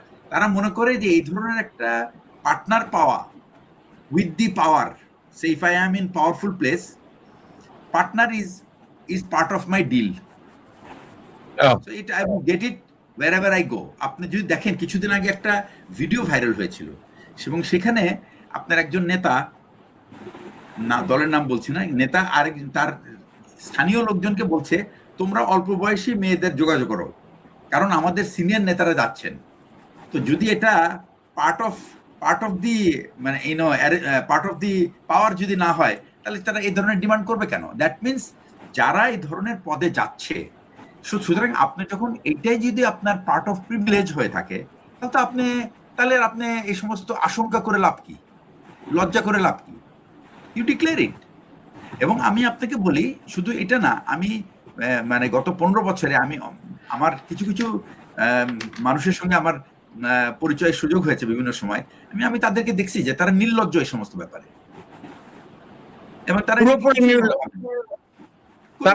খারাপ কিছু মনে করে না। মন্ত্রীর নাম তো আমি স্পষ্ট বলতে পারবো, যেটা আমি পাবলিক এখন যেহেতু লাইভে আছে আমি বলতেছি না, I can communicate to you letter. But তারা তো it was the part of there, মানে এটাই তাদের আকাঙ্ক্ষা। আপনি বলতে পারেন যে আমি মন্ত্রী হয়েছি, আমার ক্ষমতা আছে, এটাও এক ধরনের ক্ষমতা যেটা আমি পারি আর না পারি এনজয় করবো। সুতরাং এই যদি মেন্টালিটি হয়ে থাকে, তাহলে আপনার এই হানি ট্র্যাপের কথা চিন্তা করে লাভ কি? কিন্তু একটা কথা জিয়া ভাই, ফেরদৌস আজিজ একটা কথা বলছে, আমি কথাটাকে কোট করতে চাই। ওনার মতো ওনাকে এবং আপনার আর এক কলিগ ব্রিগেডিয়ার হাসিন, এদেরকে গুম করে দেওয়া হয়েছে, এদের ফ্যামিলি স্ট্রাগল করছে, আলু ভর্তা ডাল দিয়া ভাত খাইছে, স্বর্ণ বেচা বাচ্চা কাচ্চা পড়াইছে, বাসা ভাড়া দিছে। এখন আমার কেন যেন মনে হয় খুব ভালো করে জানে এই মাল ওই মাল না, যাদের সামনে হানি ট্র্যাপ দিলে কাজ হবে, তার জন্য তাদেরকে বোধহয় তারা ট্রাইও করে না। বিষয়টা কি এমন? এটা তারা জানে যে এদের DNA is different. Okay, DNA হলো আলাদা, এই ডিএনএ তে ট্রাই করে লাভ হবে না। ওকে ভাই, আমি আপনার কাছে ব্যাক করব। ডক্টর নসির আলী, আপনি শুনেছেন একটা কথা, আমি সনাতনীদের কথাটা বলছি। সনাতনীদের ধর্মগ্রন্থে স্পেসিফিক বেশ কিছু কথা বলা আছে, যেমন মূর্তি পূজা কইরো না, এটা বেদায় লেখা আছে। তোমরা গরুর মাংস খাও, এটা বলা আছে। ঠিক তেমনি আবার এটাও বলা আছে, তুমি যে দেশে জন্মগ্রহণ করেছো ওখানে অনুগত থাকো, ওখানে দায়িত্ব পালন করো, ওখানে কর দাও। এখন এটাই যদি হয়, তাহলে সনাতন ধর্মের বাংলাদেশে 75-80% লোকজনরা বাংলাদেশকে বাদ দিয়ে ভারতের প্রতি লয়্যালটি দেখায়। এটা কোন ধরনের মানসিকতা বা কোন ধরনের সনাতনী আপনার কাছে মনে হয়? বা অথবা আপনি আমার এই মন্তব্যের সাথে একমত বা দ্বিমত পোষণ করেন, আপনার কাছে কি মনে হয়? ধন্যবাদ। হ্যাঁ, এটা আমার কাছে গত 1 বছর আগে আপনার সাথে আমি এই জিনিসটা বলেছিলাম যে বাংলাদেশে যারা সনাতনী আছে তাদের, আপনি তো বলছেন 70-80%, আমি বলেছিলাম যে 95%ই তারা মানে অনেকটাই মানে ভারতের প্রতি অনুগত। তাদের ফিজিক্যালি তারা বাংলাদেশে থাকছে, কিন্তু তারা মেন্টালি তারা নিজেদেরকে ইন্ডিয়ান মনে করছে। এবং তাদের দেখা যাচ্ছে যে ফ্যামিলিতে দেখা যাচ্ছে কেউ না কেউ ইন্ডিয়াতে আছে, ফ্যামিলি একটা অংশ ইন্ডিয়াতে আছে, একটা অংশ বাংলাদেশে আছে। এবং দেখা যাচ্ছে সেখানে তারা বেনামে বিভিন্ন রকম সম্পত্তি অনেকে করে রাখছে, যাদের সামর্থ্য আছে বা নসের ভাই, আপনি একটু লগ আউট করে লগ ব্যাক করেন, আপনার কথাটা ব্রেক আপ হয় প্রত্যেকটা শব্দে, আমি কথা ঠিক মতো বুঝি না। আপনি একটু লগ আউট করেন, করে আবার আসেন প্লিজ। ওকে, ঠিক আছে। ওকে, আমি কর্নেল ফেরদৌস আজিজ আপনার কাছে জিজ্ঞাসা করব যে এই সনাতনীদের এই চরিত্রটা, আমি আপনাকে সেম প্রশ্নই করলাম। তাদের ধর্মগ্রন্থে, পবিত্র ধর্মগ্রন্থ তারা মানে, আমরা যেভাবে আমাদের ধর্মগ্রন্থকে মানি। এখন আমরা যেভাবে মানি, যে ডেভোশন বা কমিটমেন্ট নিয়ে আমাদের কোরআন শরীফকে মানি, তারা তাদের ধর্মগ্রন্থকে এভাবে মানে, আমি এই তুলনা করছি না। কিন্তু তাদের ধর্মগ্রন্থে লেখা আছে মূর্তি পূজা করবা না, বা তোমরা গরু খাইতে পারো, যেই দেশে জন্মাইছো ওই দেশের প্রতি অনুগত থাকো, ভালোবাসো এবং কর দাও। সনাতনীরা কি এই তিনটার কোনটা মানে? তাহলে বাংলাদেশের সনাতনী যারা, এরা কি আসলে সনাতনী, নাকি এরা নামকা ওয়াস্তে সনাতনী, কোনটা? এরা আমি শ্রদ্ধা রেখেই বলছি, আমার সনাতনী ভাইদের প্রতি শ্রদ্ধা রেখেই বলছি, এরা নামকা ওয়াস্তে, কামকা ওয়াস্তের জায়গায়, কামকা ওয়াস্তে হইতে গিয়ে নামকা ওয়াস্তেই আসলে তারা আছে, ওই স্টেজে আছে। আমি আপনাকে একটু বলি, 2015-16-তে আমি একটা গ্রুপ অফ ইন্ডাস্ট্রিতে কাজ করছিলাম। তো সেখানে এক হিন্দু ভদ্রলোক ছিল, তো সে একদিন এসে আমাকে বলল যে স্যার জানেন এই ব্রাহ্মণরা এই পুরোহিতরা আমাদেরকে কতটা ডার্কে রেখেছে, ওরা তো পড়তে দেয় না, ওরা এই যে সাধারণ হিন্দু ভাইরা সনাতনী ভাইরা ওরা তো পড়তেই পারে না, বেদ বলেন গীতা বলেন আরো যা যা আছে ওদের ছোটখাটো গ্রন্থ, ওদের অধিকার নাই পড়ার। ওই ব্রাহ্মণ যাহা বুঝাইবে অন্নং বন্নং কত কি সংস্কৃতি না কি কি ভং ভং করে বলে আমি জানি না, তো ওরা যারা বলবে ওরা ওইটাই শুনবে। এর একটা কারণ হচ্ছে আমাদের দেশের সাধারণ সনাতনী ভাইরা শিক্ষা দীক্ষায় অনেক কম ছিল, মানে শিক্ষা দীক্ষার নিচুর দিকে। তো এরাই কিন্তু আর বেসিক্যালি আপনার যে মানে মহিলারা এরা একটু ভীত হয়। আপনি মন্দিরে যান, আমি মন্দিরে গেছি অনেক জায়গায়, আপনি 500টা নারী পাবেন ওখানে পূজাতে আসছে আনন্দ করতে, কিন্তু পুরুষ আপনি 100টাও গুণা পাবেন না। কোনো অতটা ধর্মভক্তি তাদের পুরুষদের নাই। জাতি মানে নারীরা ধর্মীয় দিক থেকে অনেক দুর্বল, এবং এই পুরোহিত ব্রাহ্মণরা এদেরকে চটকায় খায়, এদেরকে চড়ায় খায়, পয়সা পাতি চান্দা মান্দা এগুলো নেয়। এগুলোতে আসল যে ওখানে যে গো মাংস খাওয়া যাবে এটা তো বলেই না ওদেরকে। তারপরে এটা সেটা করা যাবে বা এটা করা যাবে না, এগুলো তো সাধারণ সনাতনী হিন্দু ভাই বোনরা তো জানেই না, তারা তাদের অধিকারটুকু জানেই না। তাদেরকে সম্পূর্ণ ডার্কে রেখে এই চড়ায় খায়, শাসন করে খায় হচ্ছে ব্রাহ্মণ এবং এই পুরোহিত বা এই ক্লাসটা যারা আছে। আচ্ছা, 1 2 নম্বর কথা হচ্ছে 80-র দশক পর্যন্ত কিন্তু এই সনাতনী ভাইরা এই দেশের দেশপ্রেমিক ছিল। 80-র দশকের পর থেকে আস্তে আস্তে যখন পলিটিক্স ভিন্ন রকম হইলো এবং ওই পারের মানে ভারত এবং যখন এই পারের কেনা বেচা করতে থাকলো, চেপে বসলো, আস্তে আস্তে ওই পারের ডাইরেকশনেই এই পারের সনাতনী ভাইরা চলে। এখন আপনি এত কিছু আমাকে জিজ্ঞেস করতে চাইেন না, অনেক কিছুই আমি উত্তর দিতে পারবো বা দিতে চাইবো না। প্রতিটা ইলেকশনে নির্বাচনে ওই পার থেকে যে আদেশ আসে ভোটটা ওই দলের বা ওই প্রতীকেই পড়বে, এটা কেউ সামনাসামনি আপনার কাছে স্বীকার করবে না, কিন্তু আমি একদম হলফ করে বলতে পারি this is the instruction they follow. এটা আফটার 80-র পর থেকে। এটার জন্য লিখিত কোনো দালিলিক প্রমাণ আমি দেখাবো না, দেখানোর দরকারও আমি মনে করি না। যাহারা বুঝিবার, যাহাদের মাথায় মাল মিটার কিছু আছে তাহারা বুঝিয়া লইবে, আর যাহারা গরু ছাগল চেতনার চড়া খেয়েছে তাহারা কোনো কালেই বুঝিবে না। যাহারা রাবীন্দ্রিক পূজায় মগ্ন, যাহারা প্রগতিশীল নামে ওই যে আর্ট কালচার পার্টি বা ছলাকলা ষোলকলা ওই তারপর ওই যে স্বেচ্ছায় হওয়া, ব্ল্যাকমেল হওয়া, এরা কোনোদিন বুঝবে না। কারণ এদের আল্লাহ তাদেরকে গঠনই ওইভাবে করে দিয়েছে, এরা বুঝবে না। না আছে এদের ধর্ম জ্ঞান, না আছে এদের ইসলামের প্রতি দরদ, না আছে এদের নীতি আদর্শ, না আছে এদের দেশপ্রেম, এদের একটাই আছে টাকা প্রেম। তো আপনি সনাতনী ভাইদের বলছেন যে ওরা ভালো ছিল কিন্তু ওদেরকে খারাপ করেছে। গত 1 দশকে ইসকন ঢুকাইছে বাংলাদেশে, মানে এইটার সুযোগগুলো আজিজ ভাই কে করে দিচ্ছে? আমি সুযোগগুলো আমরা যে করে দিচ্ছি, আমাদের করে দিচ্ছে। ওকে আজিজ ভাই, একটা কথা আপনি ভালো কথাটা টেনে এনেছেন। ইসকন, আপনি কি জানেন ইসকনিরা আর হিন্দু ধর্মাবলম্বী সনাতনীরা এক না? এটা কি আপনি জানেন? আমি এটা জানি, এক না। ইসকনিরা হিন্দুদের শত্রু, কিন্তু সাধারণ হিন্দু ভাইরা অনেকেই ইদানিং বুঝে গেছে যে এরা তাদের জন্য না, তাদের জন্য ক্ষতিকর।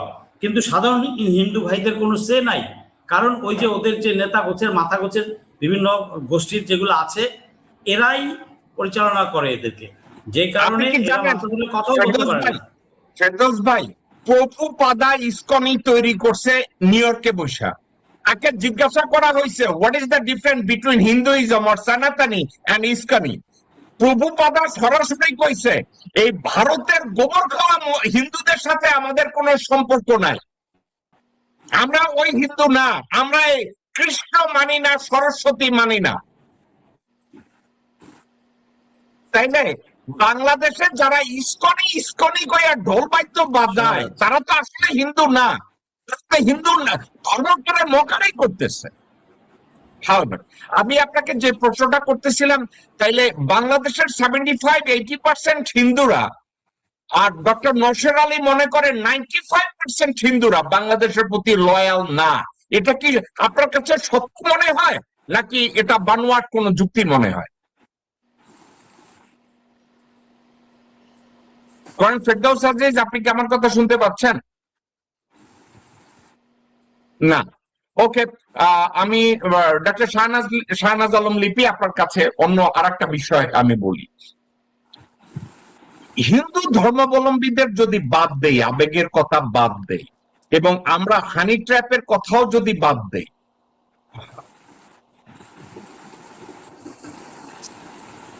লিপি আপু আপনি কি আছেন? ওকে, জিয়া ভাই আমি আপনার কাছে আসি। এই হিন্দু ধর্মাবলম্বী লোকজনরা স্রেফ আবেগ বা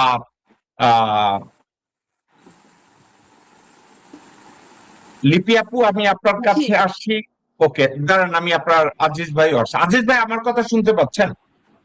হ্যাঁ, এখন শুনতে পাচ্ছি। ওকে আজিজ ভাই, আমি আমার স্টাডি এবং আমি চারিদিকে ইনভেস্টিগেট করে যা কিছু পেয়েছি, বাংলাদেশের 75-80% সনাতনী ধর্মাবলম্বীরা, ওরা অনেকে জানেও না ইসকনেরা হিন্দু না। ইসকন এবং হিন্দু ধর্মের ভিতরে অনেক তফাৎ আছে। আবার এদের মধ্যে ব্রহ্ম যারা, তারা এবং হিন্দু ধর্মের ভিতরে তফাৎ আছে, অনেক তফাৎ আছে। ওকে, তাইলে একটা সাধারণ সনাতনীরা আছে, যেটা সাধারণ সনাতনী হিন্দু ধর্মাবলম্বী যারা, এদের ভিতরে দেখা যায় জাস্ট ধর্মীয় আবেগের জন্য তারা মনে করে ভারত আমাদের তীর্থভূমি, দেয়ারফর আমাদের ভারতের পক্ষে যেতে হবে, Bangladesh hell with it, Bangladesh আমাদের দেশ না। আচ্ছা, একটা কথা আমারে বলেন, বাংলাদেশে মুসলমানদের এমন কি কোনো মুসলমান গ্রুপ আছে যারা মনে করে সৌদি আরব আমাদের দেশ, বাংলাদেশ আমাদের দেশ না? এমন কি কোনো গ্রুপ বাংলাদেশে আছে মুসলমানদের মধ্যে? ফেরদৌস আজিজ, শাহনাজ আলম, কথা কেটে কেটে যাচ্ছে। ওকে ভাই, আপনার আবার লগ ইন করতে হবে। ওকে, শাহনাজ আলম লিপি, আমি আপনাকে প্রশ্নটা করি, বাংলাদেশে এমন কি কোনো গ্রুপ আছে কিনা যারা কোন মুসলমান গ্রুপ মনে করে যে সৌদি আরব আমাদের দেশ, বাংলাদেশ আমাদের দেশ না, যেহেতু আমরা মুসলমান সৌদি আরবের পক্ষ আমাদেরকে নিতে হবে, এমন কোন মুসলমান গ্রুপের নাম আপনি জানেন কিনা? না, আমার মতে তো মনে হয় প্রশ্নই আসে না। মানে আমি নিজেকে দিয়ে যেটা বুঝতে পারি সেটা তো বেশিরভাগই আমার মনে হয় 90% মানুষেরই আমাদের দেশ মানে বাংলাদেশ, এটাই আমরা ফিল করি, কিন্তু কখনোই মনে করব না যে আমরা মুসলমান বলে সৌদি আরব হচ্ছে আমাদের দেশ, এটা অবশ্যই না। আরেকটা কথা আপনাকে আমি জিজ্ঞাসা করি, ভারতে প্রায় 20-30 কোটি মুসলমান আছে, তার ভিতরে কেউ কিন্তু মনে করে না পাকিস্তান বা বাংলাদেশ তাদের দেশ, তারা মনে করে ভারতই তাদের দেশ। আমার এই কথাটার সাথে আপনি একমত কিনা, আপনি এটা জানেন কিনা? আমি আসলে আমার মনে হয় আপনার কথাটা ঠিক, কারণ হচ্ছে আমার নানার মনে হয়, আমি নিজের থেকে বলি, আমার নানার ভাই বোন কেউ কেউ মনে হয় ইয়েতে ভারতে ছিল, তারা কিন্তু বাংলাদেশের প্রতি আকৃষ্ট ছিল না, তারা ওইখানেই থাকতে এবং ওখানেই মারা গিয়েছে। ওকে, তাইলে একটা কথা আপনি একটা কথা কি আপনি একটু চিন্তা করে দেখেন তো, বাংলাদেশের কোন মুসলমান মনে করে না যে পাকিস্তান বা সৌদি আরবিয়া তাদের দেশ, এবং প্রশ্নই ওঠে না। জি। আর ভারতে থাকা কোন মুসলমানরা এটা মনে করে না যে বাংলাদেশ, সৌদি আরব বা পাকিস্তান তাদের দেশ। তাহলে বাংলাদেশি সনাতনীরা কেন মনে করে যে ভারত তাদের দেশ? শাহনাজ আলম, আপনার কাছে কি মনে হয় এটা? আমি জানি না এটা তাদের ভিতরে কিভাবে জানি, মানে যতই তারা দেশে মনে করেন বাড়ি ঘর কিনছে, কিন্তু তারা মনে করে যে এটা জাস্ট এমনি টাইম পাসিং আমরা কিনতেছি, কিন্তু ভারতই হচ্ছে তাদের হচ্ছে তীর্থভূমি আর কি। তো এই জন্য বাংলাদেশে তারা থাকবে, বাংলাদেশে কাজ করবে, বাংলাদেশে টাকা কামাবে, বাংলাদেশের রক্ত চুষবে, কিন্তু সবগুলো নিয়ে ইনভেস্ট করবে ভারতে। এবং বাংলাদেশের কোনো ক্ষতি যদি হয় তাতে তাদের কিছুই যায় আসে না, ফিলিংসটা এরকম, কারণ এটা তো তাদের দেশই না ফিল করে তারা। আচ্ছা, একটা কথা আপনাকে আমি বলি, এখন এই ধরনের কোন হিন্দুকে যদি দেখি যে ভারত আর বাংলাদেশ ক্রিকেট খেলা হচ্ছে, তারা বাংলাদেশ বাদ দিয়ে, আমি সরি ভুল এক্সাম্পল দিলাম, আমি একটা ভুল এক্সাম্পল দিলাম, বাংলাদেশের সনাতনীরা গাইবান্ধা গিয়ে তারা জমি কেনা শুরু করছে কিসের জন্য? চিকেন নেকটাকে তারা লায়ন নেক বানাবে। ভারতের জন্য তারা জমি কিনে চিকেন নেককে লায়ন নেক বানাবে। এখন আমি যদি এটা জানি এবং জানি যে এই লোক ভারতের জন্য জমি কিনছে এবং এই লোকটাকে রাস্তাঘাটে আমি যদি উলঙ্গ করে পিটাই, এটা কি আমার জন্য খুব অন্যায় কিছু হবে? অবশ্যই কোনো অন্যায় হবে না, একদম ঠিক আছে। ওকে, এখন হিন্দুরা যদি বলে যে আমি মাইনরিটি তাদেরকে পিটাইছি, এটার জবাবে আপনি কি বলবেন? কিন্তু তারা তো এটা প্ল্যানই করছে যে আমাদের ওই পোর্শনটুকু হচ্ছে ভারতকে দিয়ে দেওয়ার জন্য। তো আমরা দেশপ্রেম হিসাবে যদি, দেশপ্রেমিকা প্রেমিক হিসাবে যদি এইটুকুই না শো করতে পারি, তাহলে তো আমরা মানুষ হিসাবে আমার নিজের কাছে, নিজের বিবেকের কাছেই ছোট হয়ে যাচ্ছে। এবং তাছাড়া আমরা তো আমাদের দেশকে কোনোভাবে সারেন্ডার করতে পারি না। তো অবশ্যই না, যতক্ষণ শেষ রক্তবিন্দু আছে আমার মনে হয় করা উচিত না। একটা কথা আপনি চিন্তা করে দেখেন, প্যালেস্টাইনিরা আজকের পর্যন্ত স্বাধীনতা পাচ্ছে না। কিছু মানুষ বেকুব, হারামজাদা, বেঈমান এইসব প্যালেস্টাইনিরা তাদের জায়গা জমি ইসরায়েলিদের কাছে বিক্রি করেছে। আপনি জানেন ইসরায়েলিরা ওদেরকে অনেক টাকা দিয়ে জমি কিনেছে এবং এই প্যালেস্টাইনিরা জমি বিক্রি করেছে। বিক্রি করার পরে প্যালেস্টাইনিরা বলে হ্যাঁ আমাদের জমি নিয়ে নিছে। তো নেওয়ার পরে তারা এখন কান্নাকাটি করে তো লাভ নাই যখন বিক্রি করছে। এখন গাইবান্ধায় কোন মুসলমানরা তাদের জমি ডাবল দামে যদি হিন্দুদের কাছে, সনাতনীদের কাছে, ভারতীয়দের কাছে বিক্রি করে এবং 2 দিন পরে আপনি যদি দেখেন গাইবান্ধা হারায় গেছে, আপনি কি অবাক হবেন? না, অবাক হবার কিছু নয়, কারণ কারা তো সেই সমস্ত আমাদের বাঙালি মুসলমান মানুষরা তারা তো বিট্রে করছে, কারণ পয়সার কাছে তারা নিজেরাই বিক্রি হয়ে গেছে। তো এখন আমি যদি নিজেকে বিক্রি করে ফেলি, তারপরে যদি আমি কান্নাকাটি করি, এটা কি আর হবে লাভ? কোনো লাভ নেই। কর্নেল ফেরদৌস আজিজ, আমি আপনার কাছে আসি। এই যে আমরা যে সনাতনীদের একটা ষড়যন্ত্র ইদানিং গাইবান্ধায়, ওই কি জন্য জায়গাটার নাম, গাইবান্ধার কি একটা জায়গা, পলাশবাড়ি, ওখানে পলাশবাড়িতে হিন্দুরা লাইন ধরে জমি কিনতেছে, সনাতনীরা লাইন ধরে জমি কিনতেছে এবং জমি কিনা তারা কি করতেছে জানেন? ট্রাস্টে তারা দান করতেছে। ওই ট্রাস্টটা কাদের?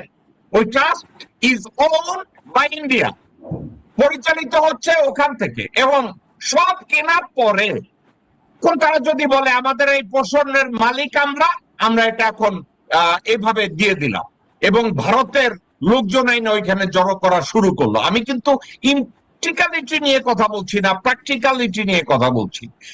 প্যালেস্টাইনে ইসরায়েলিরা যা করছে, ভারতীয়রা পলাশবাড়িতে ঠিক সেম জিনিসটা কপি করার চেষ্টা করছে। কর্নেল ফেরদৌস আজিজ, আমি যদি কোনো হিন্দুকে ওখানে উল্টো করে পিটাই যারা জমি কিনতে আসে, আমি কি খুব অন্যায় করব? আপনি সোয়াবের কাজ করবেন, অন্যায় করবেন কেন? এটা তো সোয়াব, সোয়াবের কাজ। জি জি, হ্যাঁ, সোয়াব, মাতৃভূমি রক্ষা করা সোয়াবের কাজ। This way that way you have to protect your motherland. এটা করতে গিয়ে আপনি যা কিছু করবেন সেটা সবই বৈধ, সবই জায়েজ। সরকার এখানে নীরব কেন? সরকারকে এখানে স্ট্রিক্ট হতে হবে। আর গাইবান্ধার যে গাইগুলো আছে, ওই গাইগুলাকে একটু মানুষ হইতে হবে। আচ্ছা, এখন আমি আপনাকে বলি, গোবিন্দগঞ্জ থেকে 12 বা 13 কিলোমিটার আর পলাশবাড়ি মোড় থেকে 6-7 কিলোমিটার, এইরকম একটা লোকেশনে কিন্তু এই রাম মন্দিরের ওই ইয়েটা হয়েছে। আমি গ্রাউন্ড থেকে কথা বলে কালকে পরশুদিন আমি এই ফিডব্যাকটা নিয়েছি। এখানে কিছু হিন্দু জমি কিনেছে। আচ্ছা, আমি শর্টকাট করি কথা, শুধু এইটা না, গোবিন্দগঞ্জ থেকে যে রাস্তাটা ঘোড়াঘাটের দিকে গেছে, ঘোড়াঘাট আমবাগান, ওই এলাকাটা আমরা এক্সারসাইজ করতাম, মিলিটারি এক্সারসাইজ করতাম ব্যাক ইন 86-87, এখনো হয়। তো এটা মাটির রাস্তা ছিল এক সময়, ডান পাশে আখ ক্ষেতও ছিল। তো এই যে কেউ রুটে জমি কিনেছে, এটা গ্রাউন্ড ফিডব্যাক। এখন সরকার বসে বসে খাচ্ছে। আচ্ছা, ওই জায়গাটায় গোবিন্দগঞ্জের মোড় থেকে ঘোড়াঘাটের দিকে যেতে বাম পাশে ওই এলাকাটায় বিসিসিআই এর জমি ছিল, চিনি শিল্প এবং এদের। এই জমিগুলাও প্রায় বেশ পরিমাণ জমি বেহাত হয়ে গেছে। বেহাত হয়ে গেছে মানে আওয়ামী আমলে আওয়ামী, বিএনপি আমলে বিএনপি, এরা প্রশাসন এখানে জড়িত। আজকে অনিয়ার আমি এই তথ্যটা দিচ্ছি। জড়িত। এখানে কিছু জমি বেহাত হয়ে গেছে। এখানে কিন্তু একটা ফরওয়ার্ড বেস করতে পারে, আর্মির একটা মিলিটারি ক্যান্টনমেন্ট করতে পারে পলাশবাড়ির চিকেন নেক থেকে, ওদিক থেকে যেহেতু এটা করা উচিত। বাংলাদেশ সেনাবাহিনীর অবিলম্বে ওখানে একটা ব্যাটালিয়ন বা কম্পোজিট গ্রুপ ওখানে পুট করা উচিত। আর্মার্ড, আর্টিলারি, ইনফ্যান্ট্রি, ইঞ্জিনিয়ার্স সহ একটা কম্পোজিট গ্রুপ ওখানে, ব্রিগেড মাইনার্স গ্রুপ ওখানে প্লেস করা উচিত ইমিডিয়েটলি। আচ্ছা, এখন এই দিকে যে রাম মন্দির এলাকাতে জমি কিনলো গত 2টা বছর, ওই ইনশাল্লাহ মাশাআল্লাহ আলহামদুলিল্লাহ বইলে আল্লাহরে 14 বার নিচে মাটিতে নামায়, টুপি বইরা ঘুরে, টুপি বইরা সংসদে বৈশা থাকে, কথা মুখ দিয়ে একটাও বলতে পারে না। এই সমস্ত অথর্বগুলারে এমপি বানাইছে। ওখানকার যে পলাশবাড়ি গাইবান্ধা সংসদীয় আসন 3, ওখানকার যে এমপি, জামাতের এমপি, ও কি বাল ছিঁড়ছে গত 2 বছর বসে বসে? ও দেখে নাই ওরা টাকা খাইছে? বিএনপির কর্মীও যেগুলো ছিল ওগুলো টাকা খাইছে। এই ফিডব্যাক আমি পেয়েছি। এখন আপনি বলেন যে ভাই আপনি করতে পারলেন, ভাই আমি দেশ নিয়ে চিন্তা করি, ওই জন্যই বালছাল আমি ওগুলোর খবর রাখতে যাই। ওই এমপিটার নাম কি ভাই? ফেরদৌস ভাই, ওই এমপিটার নাম কি? নামটা আমি বলতে পারবো না, ভুলে গেছি। ওই জামাতের এমপি, জামাতের এমপি। তো শফিক সাহেব কি করছে? ও চালারে লটকায় না কেন উল্টা করে? ঝুলা লটকা তো ওরে বাই অর্ডার পদত্যাগ করায় ওখানে একটা দেওয়া উচিত। ওরা থাপড়ানো দরকার। সোয়াইন পিস, ওকে থাপড়ানো দরকার। Bloody hell, this are the bastards. এরা হচ্ছে আমাদের দেশ রক্ষা করবে? এই শালার পুতেরা তো খালি টাকা টাকা গুনতে থাকে, আর গদির চেয়ারে বসে আরামে কিভাবে আরাম পাওয়া যায়, সফট লাগে কিভাবে। তারপরে আবার দেখেন না ওই যে হানি ট্র্যাপ মানি ট্র্যাপে পড়বে, একটু যখন একটু টাকা পয়সা হয়, শরীরে একটু চর্বি জমে, তখন এই শালা পুতেরা যায় এই ইয়ের পিছনে, হানি ট্র্যাপ মানি ট্র্যাপের পিছনে গিয়া খায়, কেস কিন্তু ধরা। কিভাবে আপনি বলেন মাথা ঠান্ডা রাখতে? কিভাবে মাথা ঠান্ডা রাখবো? আমি তো ওই ইয়ে না, হিজড়া না যে সারাদিন রাত ঘুমাই আর নিজের বোঝকার কথা চিন্তা করি, নিজের কত কিভাবে টাকা হবে, নিজের কিভাবে বাড়ি হবে, গাড়ি হবে, এই সমস্ত চিন্তা আমি করি না। তো এই জন্যই বললাম যে দেয়ার আর ফ্যাক্টস। এগুলো কি গোয়েন্দারা জানে না, প্রশাসন জানে না? ওইখানে গত 2 বছর ল্যান্ড রিলেটেড প্রশাসনে কারা ছিল? Who all were those baskets? এতে কিন্তু লটকানো দরকার। সাধারণ মানুষ কি করবে? সাধারণ মানুষ অসহায়। শালা যেখানে নেতা পাতি নেতারা, ওরা বরঞ্চ ওখানে টাকা খাইছে, আবার গেছে ওইখানে ইয়ে করতে, দেখতে। হ্যাঁ হ্যাঁ, লাগুম কি জানি বলে, আপনার ধর্ম আপনি পালন করুন, আমার পালন করুন। আরে অখাদ্য, অখাদ্য কোথাকার! তুই দেশ কি জিনিস, রাষ্ট্র কি জিনিস, স্বাধীনতা সার্বভৌমত্ব কি জিনিস জানিস? জানিস না। তুই ইনশাল্লাহ মাশাল্লাহ কই আল্লাহর নামাইতাছস। আল্লাহ কইছে নাকি? আল্লাহ তো কইছে কাম কর। ইনশাল্লাহ মাশাল্লাহ কইলে 14 বার মানে 5 বার দিনের মধ্যে ঢুস দিয়া কপালে কালি ফালায়া, তারপরে মনে করে বেহেশত আমি কিনে ফেলাইছি।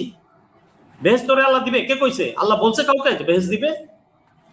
আল্লাহ কাউকে বলছে আপনি বেহেশত? আপনি 5000 বছর ইবাদত করতে পারেন, যতক্ষণ পর্যন্ত উনার দয়া না হবে আপনার প্রতি, আপনার বেহেশত কিসের গুল্লি মারেন? আরে বেশ্যাও তো বেহেশতে যাবে। এই 5 ওয়াক্ত নামাজ, এই দাড়ি, মোল্লা, এইগুলা পইরা 3 বার 7 বার ওমরা কইরাও তো মুনাফিকি তো করে। তো মুনাফিকের সাথে এদের ডিফারেন্স কোথায়? তাহলে ধর্ম মারা এরা। কোন শালায় সাধু এই দেশে? কোন বেটা সাধু? কোন পলিটিশিয়ানটা সাধু? জি ধন্যবাদ। আমি ওখানে সংসদ সদস্যের নাম হলো আবুল কাউসার মোহাম্মদ নজরুল ইসলাম। উনি জানেন এই আবুল কাউসার মোহাম্মদ নজরুল ইসলাম পলাশবাড়িতে এত বড় একটা কিছু হচ্ছে, গত কয়েক মাস ধরে মারামারি, ধরাধরি, মামলা সবকিছু হচ্ছে। উনি ওখানে একটা ভাইটাল রোল প্লে করছে, এমনকি কোন রোলের কথা, এমনকি কিছু উনি সংসদে বলেছেন বা লোকালি কোনো এক গণসংযোগ করেছেন বা সরকারের কাছে দাবি জানিয়েছেন যে গাইবান্ধা এবং পলাশবাড়িতে কোন জমি আদান প্রদান বা বিক্রি করার জন্য আর্মি ইনভেস্টিগেশন দরকার, পুলিশ ইনভেস্টিগেশন দরকার, কারা, কেন, কোথায়, সব নিরূপণ করা ছাড়া কোনো জমি ট্রান্সফার করা যাবে না। এমনকি কোনো বিল নিয়ে উনি সংসদে কথা বলেছেন। উনি নিজেই তো চোর, ও কি কথা বলবে? ও নিজেই তো ওখানে গ্রাউন্ডে হাজির ছিল। বললাম না, ওখানে গিয়েছে, ওদের সাথে কি মোসাহাবা নাকি কোলাকুলিও করেছে। কাদের আমি তো সাথে গ্রাউন্ড থেকে রিপোর্ট নিয়েছি, মানে আমি কাদের সাথে গাইবান্ধার গ্রাউন্ড মোসাফা থেকে রিপোর্ট করছে নিয়েছি। হ্যাঁ, মানে কাদের সাথে মোসাফা করছে এই যে যারা রাম মন্দির বানাচ্ছে ওদের সাথে। মোসাফা আপনার করছে ধর্ম আপনি পালন করেন, আমার ধর্ম আমি পালন করো, হ্যাঁ ভাই করেন, কাজ করেন। তো ওসব টাকাও তো নিছে, টাকা খাইছে না? টাকাও খাইছে, এটাও আমি শুনেছি। আর সবকিছুতে বলবেন প্রমাণ দেন, আরে ভাই সবকিছুতে পৃথিবীর প্রমাণ আরে ভাই, এত দেওয়া লাগে না, প্রমাণের দরকার দিতে নাই। হয় না, প্রমাণ দেওয়া হয় না। বৃক্ষ তোমার নাম কি ফলের পরিচয়, আরে ওহেন তো ডান্ডা খাড়ায় গেছে রাম মূর্তি একটা, এটাই তো প্রমাণ।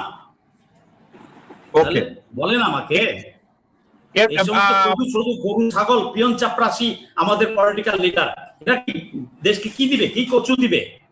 All bloody swine piece. আপনি কি মনে করেন এখানে সংসদ সদস্য হিসাবে তার কিছু করার ছিল, আর জামাত ইসলামের কিছু করার ছিল? অবশ্যই ছিল, একটা নাগরিক হিসেবেই যে কেউ আওয়াজ তুলতে পারে। আর সে যেহেতু ওখানকার সংসদ সদস্য হওয়ার আগে থেকেই তো ওখানকার নেতা, ওখানকার সে আমির পর্যায়ে ছিল, তাহলে ইলেকশনে তাকে ক্যান্ডিডেটচার দিল কিভাবে, নমিনেশন দিল কিভাবে? তো he should be taken into task. Doctor Shafiq সাহেবের উচিত হবে তদন্ত করে তাকে আইনের হাতে তুলে দেওয়া, এবং আরো যারা যারা ছিল ওখানে তাদেরকে আইনের হাতে তুলে দেওয়া, প্রমাণ হোক, প্রমাণ হওয়ার পরে আইনের হাতে তুলে দেওয়া। এটা তো এলিগেশন আছে, পাবলিক জানে এগুলা। ওই চেহারা দেখায় তো লাভ নাই রে ভাই। ফেরদৌস ভাই, খুশবু আলাদা চেহারা দেখে কি করবো? এই লোকের নাম হচ্ছে আবুল কাউসার মোহাম্মদ নজরুল ইসলাম।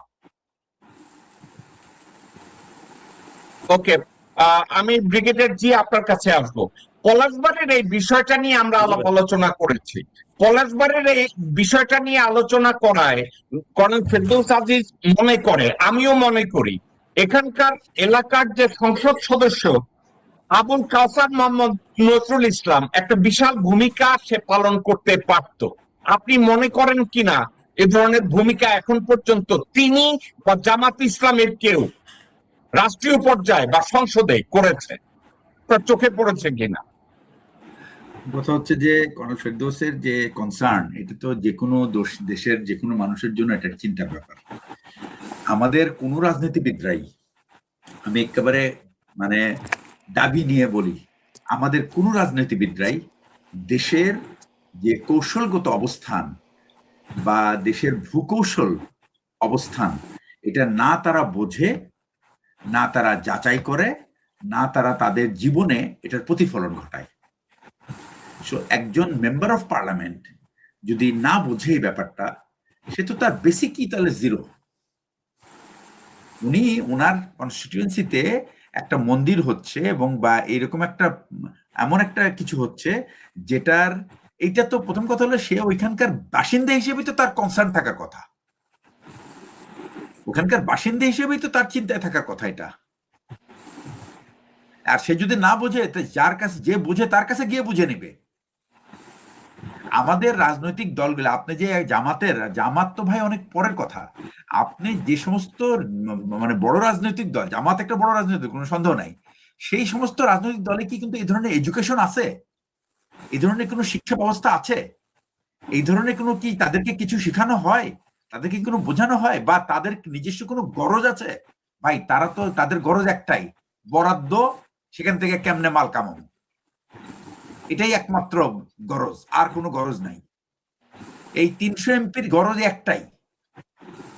আপনি জিজ্ঞেস করে দেখেন, ও যদি আয়নার সামনে দাঁড়ায় বলতে পারে না আমার গরজ আলাদা, তাহলে সেই লোকটাকে আমি দেখতে চাই আমার সামনে। উনি যেন আমাকে ডাকেন, আমি ওনার কাছে গিয়ে বুঝতে চাই যে ওনার গরজ কোথায়।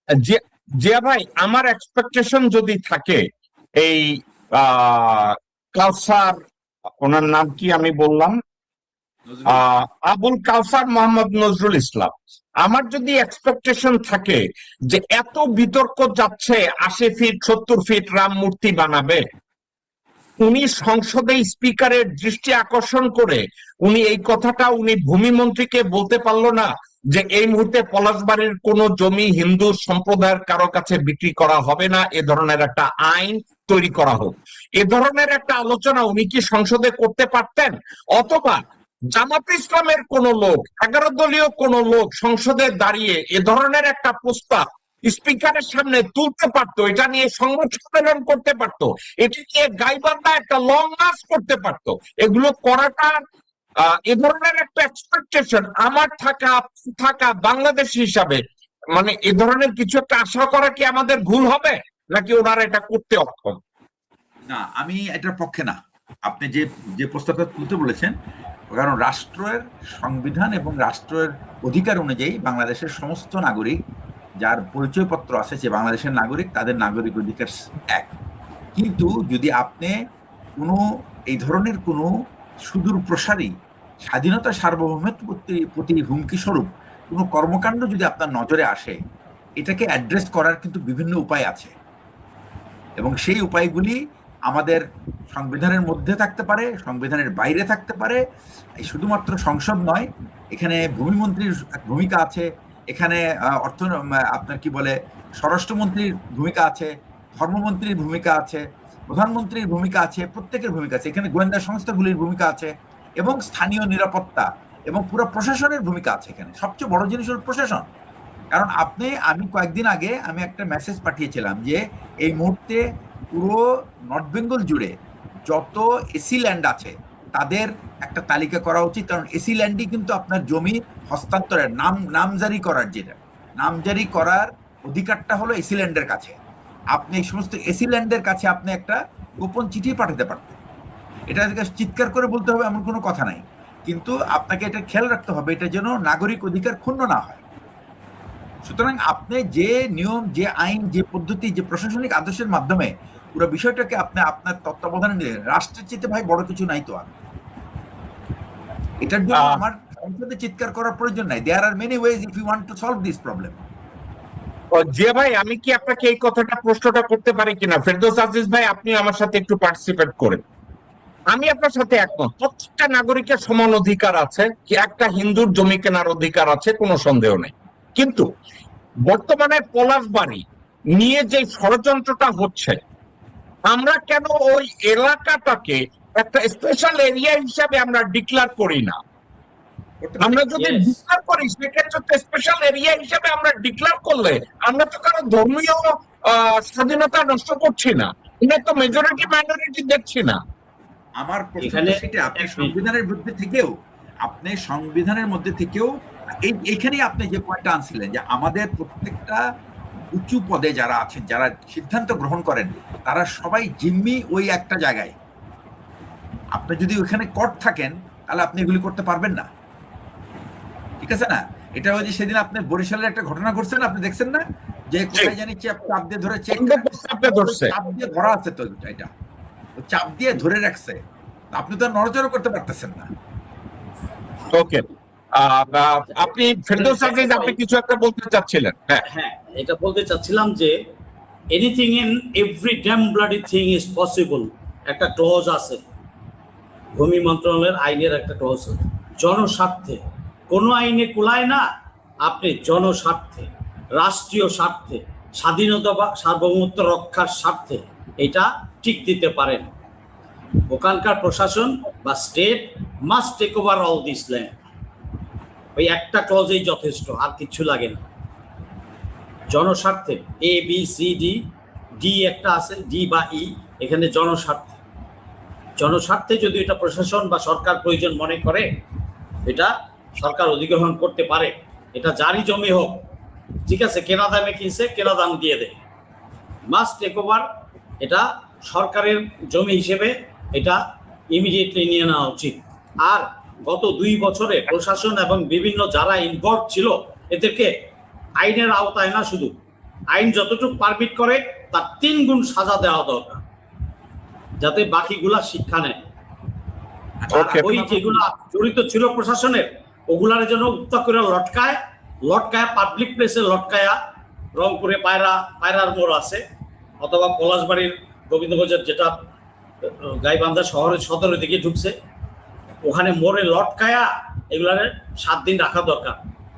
পাবলিক বিচার হবে। কিসের আইনের বিচার? আইন তো সব চুরিদারি করে, আইনে আদালতে কোনো বিচার হয় নাকি? ওখানে বিচার কেজি দরে বিক্রি হয় ভাই। ওই বিক্রির প্রসেসে দুই পক্ষের উকিল, পিয়ন, চাপরাশিরা থাকে, জাজ সাহেব জড়িত থাকে। ওই বিক্রির প্রসেসে। ওটা তো একটা বাজার, টান বাজার, ওখানে তো সব লেনা দেনা বিক্রি হয়। আমি আপনার সাথে একমত। আদালতের প্রতি Okay. সম্মান রেখেই বলছি, কোন বিশিষ্ট সুভদ্র লোক বলতে আসবেন না এটা contempt of court. Contempt of court কি বাপের বাড়ি মাল? পয়সা খাস বেটা আমার, বেতন খাস আমার, আবার কন্টেম্প্ট অফ কোর্ট? জি, ওকে ফেরদৌস আজিজ, আমি আপনার কাছে ব্যাক করব। জিয়া ভাই, আপনি কিছু একটা বলতে চাচ্ছিলেন। আমি বলতে চাচ্ছিলাম যে বাংলাদেশে আপনি যে ফেরদৌস আজিজ একটা কথা বলেছে, ওই যে হিন্দুরা জমি কিনে এটা এখন কোনো একটা চ্যারিটিকে দিয়ে দিচ্ছে। বাংলাদেশের একটা ডিপার্টমেন্ট অফ ওয়াকফ আছে, এবং ওয়াকফ রুলে আপনার এই জমি যার কাছেই থাকুক না কেন, এটার মূল কন্ট্রোলটা কিন্তু ওয়াকফর কাছে থেকে যায়। সুতরাং আপনি যদি ওয়াকফ আইনটা যদি ঠিকমতো করেন, তাহলে কিন্তু আপনার এই সমস্ত দানের জমি কিন্তু রাষ্ট্রের হাতছাড়া হবে না। এটার যারা হবে শুধু custodian, they will not be, তাদের ওই যাদের যে চ্যারিটির কাছে থাকবে তারা হবে শুধু কাস্টোডিয়ান, ব্যবহারকারী।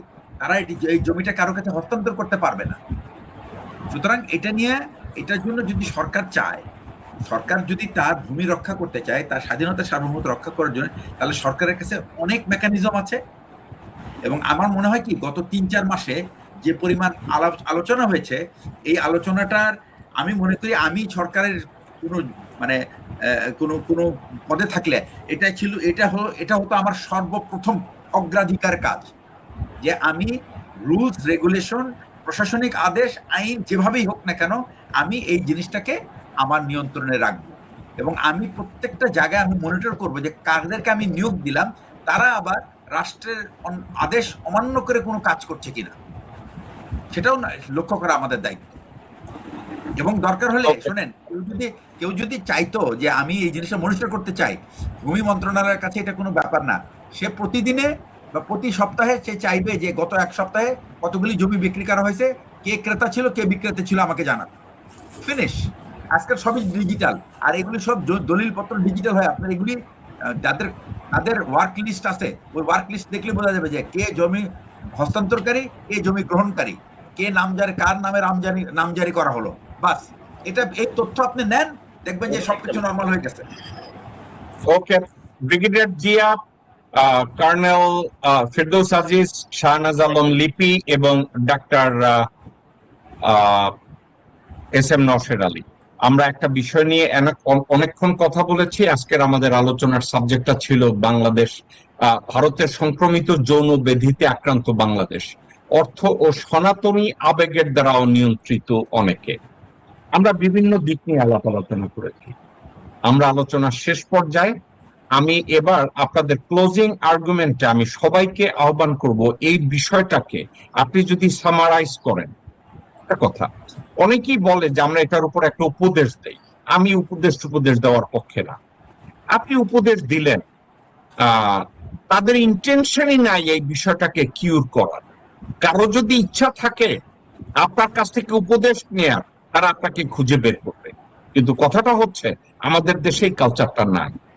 তো আপনারা ক্লোজিং আর্গুমেন্ট যখন করবেন, আপনারা আপনাদের মেধা দিয়ে এই সমস্যাটার উপরে আপনি যতটুকু আলোকপাত করতে পারেন শর্ট সময়ের মধ্যে, যেহেতু আজকের আমরা 5 জন, আপনি চেষ্টা করেন একটু কনক্লুশনটা শর্ট করতে। আমি প্রথমেই শুরু করব ডক্টর শাহনাজ আলম লিপি, আপনাকে দিয়ে। আপনাদের এই বিষয়টা আমার খুব ভালো লাগলো। তবে একটা জিনিস আমি একটুখানি 1 মিনিটের মধ্যে বলতে চাই। আমি দিনাজপুরের মেয়ে। দিনাজপুরে আমি যেহেতু গাইবান্ধা ক্লোজলি দিনাজপুর, আমি দেখলাম যে ওখানে অনেক বেশি মন্দির টন্দির তৈরি হচ্ছে। তা আমি এই ব্যাপারটা বুঝতে পারিনি। এখন আমি আলোকপাত করতে পারছি যে আসলে ওদের ওইখানেও ব্যাপারটা হচ্ছে ছড়িয়ে গিয়েছে, যে ওরাও মনে হয় ইন্ডিয়ার সাথে একটা কানেকশন আছে আর কি। তো এই বিষয়টা যাতে আমাদের দেশের কোনো কিছু যাতে ইন্ডিয়ার কাছে না চলে যায়, সেটাকে আমরা খুব একটা উদ্যোগ নিলে ভালো হয়, এটুকুই আমি জানাতে চাই। Thank you so much. Okay, এরপরে আমি ডক্টর এস.এম. নওশের আলী আপনাকে বলবো আজকের বিষয়টাকে সামনে রেখে যদি আপনি কনক্লুড করেন। ধন্যবাদ। আমাদের আগের দিক আলোচনা ভাবে জিনিসটা ব্যাখ্যা করেছেন। আসলে বলার তেমন কোনো কিছুই থাকে না। আমার শুধু এটা মনে পড়ছে যে ব্রিগেডিয়ার কোনো মেজর জেনারেল এ.এল.এম. ফজলুর রহমান, উনি মনে 2024 শেষের দিকে, 2025 দিকে মনে একটা বিবৃতি দিয়েছিলেন। উনি বলেছিলেন যে চট্টগ্রাম এবং রংপুর অঞ্চলের মানুষজন ইসকন বা কোনো সনাতনের কাছে যেন যুবমুক্তি নাই, সেটা উনি কেন বলেছেন সেটা এখন বুঝে যাচ্ছে যে উনি এই কথাটা উনি কেন বলেছেন। এখানকার লোকেরা যদি বিষয়টা নিয়ে সচেতন না হয়, হ্যাঁ, তারা যদি মানে দৃষ্টান্তে মানে রাষ্ট্রের যে একটা বড় ধরনের একটা প্রতিনিধিত্ব হওয়ার সম্ভাবনা আমাদের দেখতে পাচ্ছি। তারা যে কাজটা করছে আমার তো মনে হচ্ছে ইসরায়েলের এক্সাম্পলটা, ইসরায়েল যেভাবে প্যালেস্টাইনে তারা প্রথম ঢুকেছিল জমি কিনে কিনে, তারা এখান থেকে একই ফর্মুলা এখানে অ্যাপ্লাই করছে এবং বাজার মূল্যের চাইতে বেশি দামে তারা জমি বিক্রি করার জন্য মালিকদেরকে প্রযুক্ত করছে, যাকে যে এখানে জমি বিক্রি করার জন্য। আমি আহ্বান করবো যারা জমি বিক্রি করবেন তারা যেন সেই প্রলোভনের মধ্যে না পড়ে। আরেকটা সরকার এখানে অবশ্যই এখানে একটা কনফার্ম থাকা উচিত যে কেন তারা সেখানে জমি কিনছেন, সেটা চাইলে সরকার তাদেরকে কারণ দর্শাতে পারে অথবা ইয়ে করতে পারে। এখানে আরেকজন সুন্দর করে বলে তুমি সরকার চাইলে কিন্তু ডেভেলপমেন্টাল ওয়ার্ক এই ক্রস ধরে কিন্তু জমি সরকার চাইলে অধিগ্রহণ করে নিতে পারে। সরকার হাতে কিন্তু মানে কিন্তু সে এটা মানে অ্যাপ্লাই করতে চায় দেশের স্বার্থে, সে চাইলে কিন্তু করতে পারে এবং করবে না সেটা তো আসলে সময় বলবে। তবে আমি আশা করবো সরকার বিষয়টা নিয়ে কনফার্ম হবে এবং রাষ্ট্রের সার্বভৌম স্বার্থে, রাষ্ট্রের স্বাধীনতার স্বার্থে সরকার একটা পদক্ষেপ নেবে। ওকে, এবার আমি কর্নেল ফেরদৌস আজিজ আপনাকে বলবো, আপনি যদি কনক্লুড করেন ভাই। আচ্ছা, এখানে দুইটা পয়েন্ট, আমি দুইটা পয়েন্টে কনক্লুড করছি। একটা হচ্ছে যে এই যে হানি ট্র্যাপ, মানি ট্র্যাপ, এইডস, ভাইরাস, সিফিলিস, এগুলা থেকে প্রোটেকশন নেওয়ার, এগুলা থেকে আমি যখন ইউএনএ জাতিসংঘে কাজ করেছি, ইউএন মিশনে, এই HIV, এইডস এগুলার ব্যাপারে একটা ক্লাস, 3টা বিষয় আমি ক্লাস নিতাম। কোড অফ কন্ডাক্ট, HIV, এইটা একটা, আরেকটা বিষয়। তো প্রোটেকশনটা নিতে হবে, এই প্রোটেকশনটা নিতে, প্রোটেক্টিভ, ইউএন সবসময় সাজেস্ট করতো প্রোটেক্টিভ মেজার্স। তুমি যাও যেখানে, যে আলোয় যাও, টানবাজারে বা মাল্লাগাছি, সোনাগাছি, যেখানেই যাও, but you must take protection. এবং ইউএন কন্ট্রাসেপটিভসগুলা বক্সে রাখতো যাতে বাই চান্স কোনো দুষ্ট লোক যদি যায়ও যাতে এইডস না নিয়ে আসে বাকিদের জন্য। আচ্ছা, এটা ইউএনের ইয়ে ছিল। তো আমার দেশে এই ধরনের করতে হবে। তো সেটা কিভাবে করবেন? এখন থেকে গভর্নমেন্টের সকল সরকারি চাকরির সকল বিষয়ে, সকল ডিপার্টমেন্টের, সিভিল, মিলিটারি, পুলিশ, ওই ভূমি মন্ত্রণালয়, অমুক টমুক যত যা আছে, ইভেন সেমি গভর্নমেন্টগুলোতেও recruiting system, recruiting rules regulations change করতে হবে, থরলি চেঞ্জ করতে হবে, 180 ডিগ্রি চেঞ্জ করতে হবে। সাইকোলজিক্যাল টেস্ট বা অনেক ধরনের টেস্ট অ্যান্ড ভেরিফাই করে করতে হবে। পুলিশ ভেরিফিকেশন সিস্টেমে অনেক চেঞ্জ আনতে হবে। আপনার ফিল্টার তৈরি করতে হবে যাতে এই ফিফথ কলামিস্ট, তারপরে এই যে অতি সহজে বিক্রি হয়ে যায় মাল সামানা যেগুলো আছে, এগুলা যেন কখনোই রিক্রুটেড না হয় ইন ফিউচার। বিসিএসও না, ফার্স্ট ক্লাস না, পিএসসির কোনো জবে না, second class, third class, fourth class পর্যন্ত কোনো জবে যেন না হয়। স্টেজ 1 অনুযায়ী যেন একটা ফিল্টারিং সিস্টেম তৈরি করা হয় দেশ গড়ার জন্য আগামীতে, যাতে দেশপ্রেমিক সৎ লোকগুলা চাকরি পায়। কোনো ব্যক্তি যদি বিসিএসে ফার্স্টও হয় বাট তার আদার সাইকোলজিক্যাল টেস্ট বা ভেরিফিকেশনে গিয়ে যদি 7th 8th হয়ে যায়, ওকে চাকরি দেওয়া উচিত না। এই ধরনের আমাদের আইসিএসবিতে এরকম সাইকোলজিক্যাল টেস্ট হয়, তারপরেও যে ভুল হয় না তা না, বাট তারপরে তো একটা সিস্টেম আছে। তো এই রিক্রুটিং সিস্টেমটা আমি অনেকদিন ভেবেছি এটা বিষয়ে বিশদ কথা বলা দরকার। এই রিক্রুটিং সিস্টেমটাতে আমাদের সর্বক্ষেত্রে একটা পরিবর্তন আনতে হবে। তাহলে ভবিষ্যতের জন্য আমরা গ্যাপগুলা সিল করব, যাতে কোনো ওই হজবরল কোয়ালিটির, পিয়ন চাপরাশি কোয়ালিটির লোকজন দলীয় সুপারিশে চাকরি না পেয়ে যায়। বিসিএসও পেয়ে গেছে, ইন্টারভিউতে অ্যাডমিট কার্ড পেয়ে গেছে, ভাইভাতে মার্ক দিয়ে দিছে বাড়ায়া, এটা বিসিএসও হয়েছে। তো এই জিনিসগুলো থেকে আমাদের বের করে আনতে হবে যদি দেশ বাঁচাতে চাই।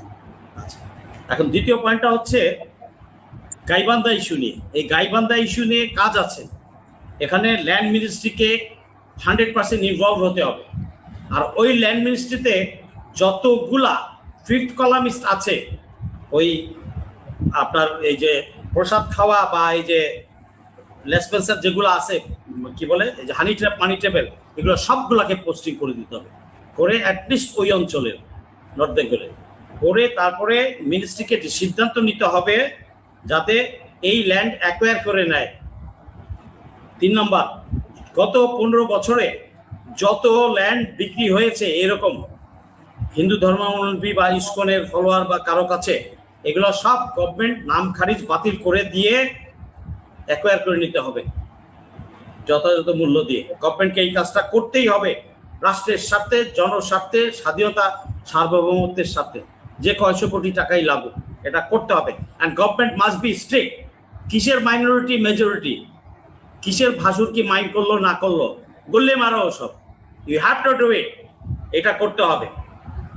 আচ্ছা আচ্ছা, নো ট্রাস্ট, এই যে জিয়া স্যার বলছিলেন যে ট্রাস্টের জমি বা ওয়াকফার জমি নো, বা দেবত্তর, এটা আপনি এই ঝামেলায় পড়তে যাবেন না। স্ট্রেট ওয়ে গভর্নমেন্ট অ্যাকোয়ার করবে জমি রাষ্ট্রীয় স্বার্থে, জনস্বার্থে, রাষ্ট্রের স্বার্থে, ব্যাস, ফার্স্ট ক্লাস, এক কথায় কুল্লু খালাস। এটা করতে হবে। এবং আরো কি করা যায় করতে হবে, ফিউচারে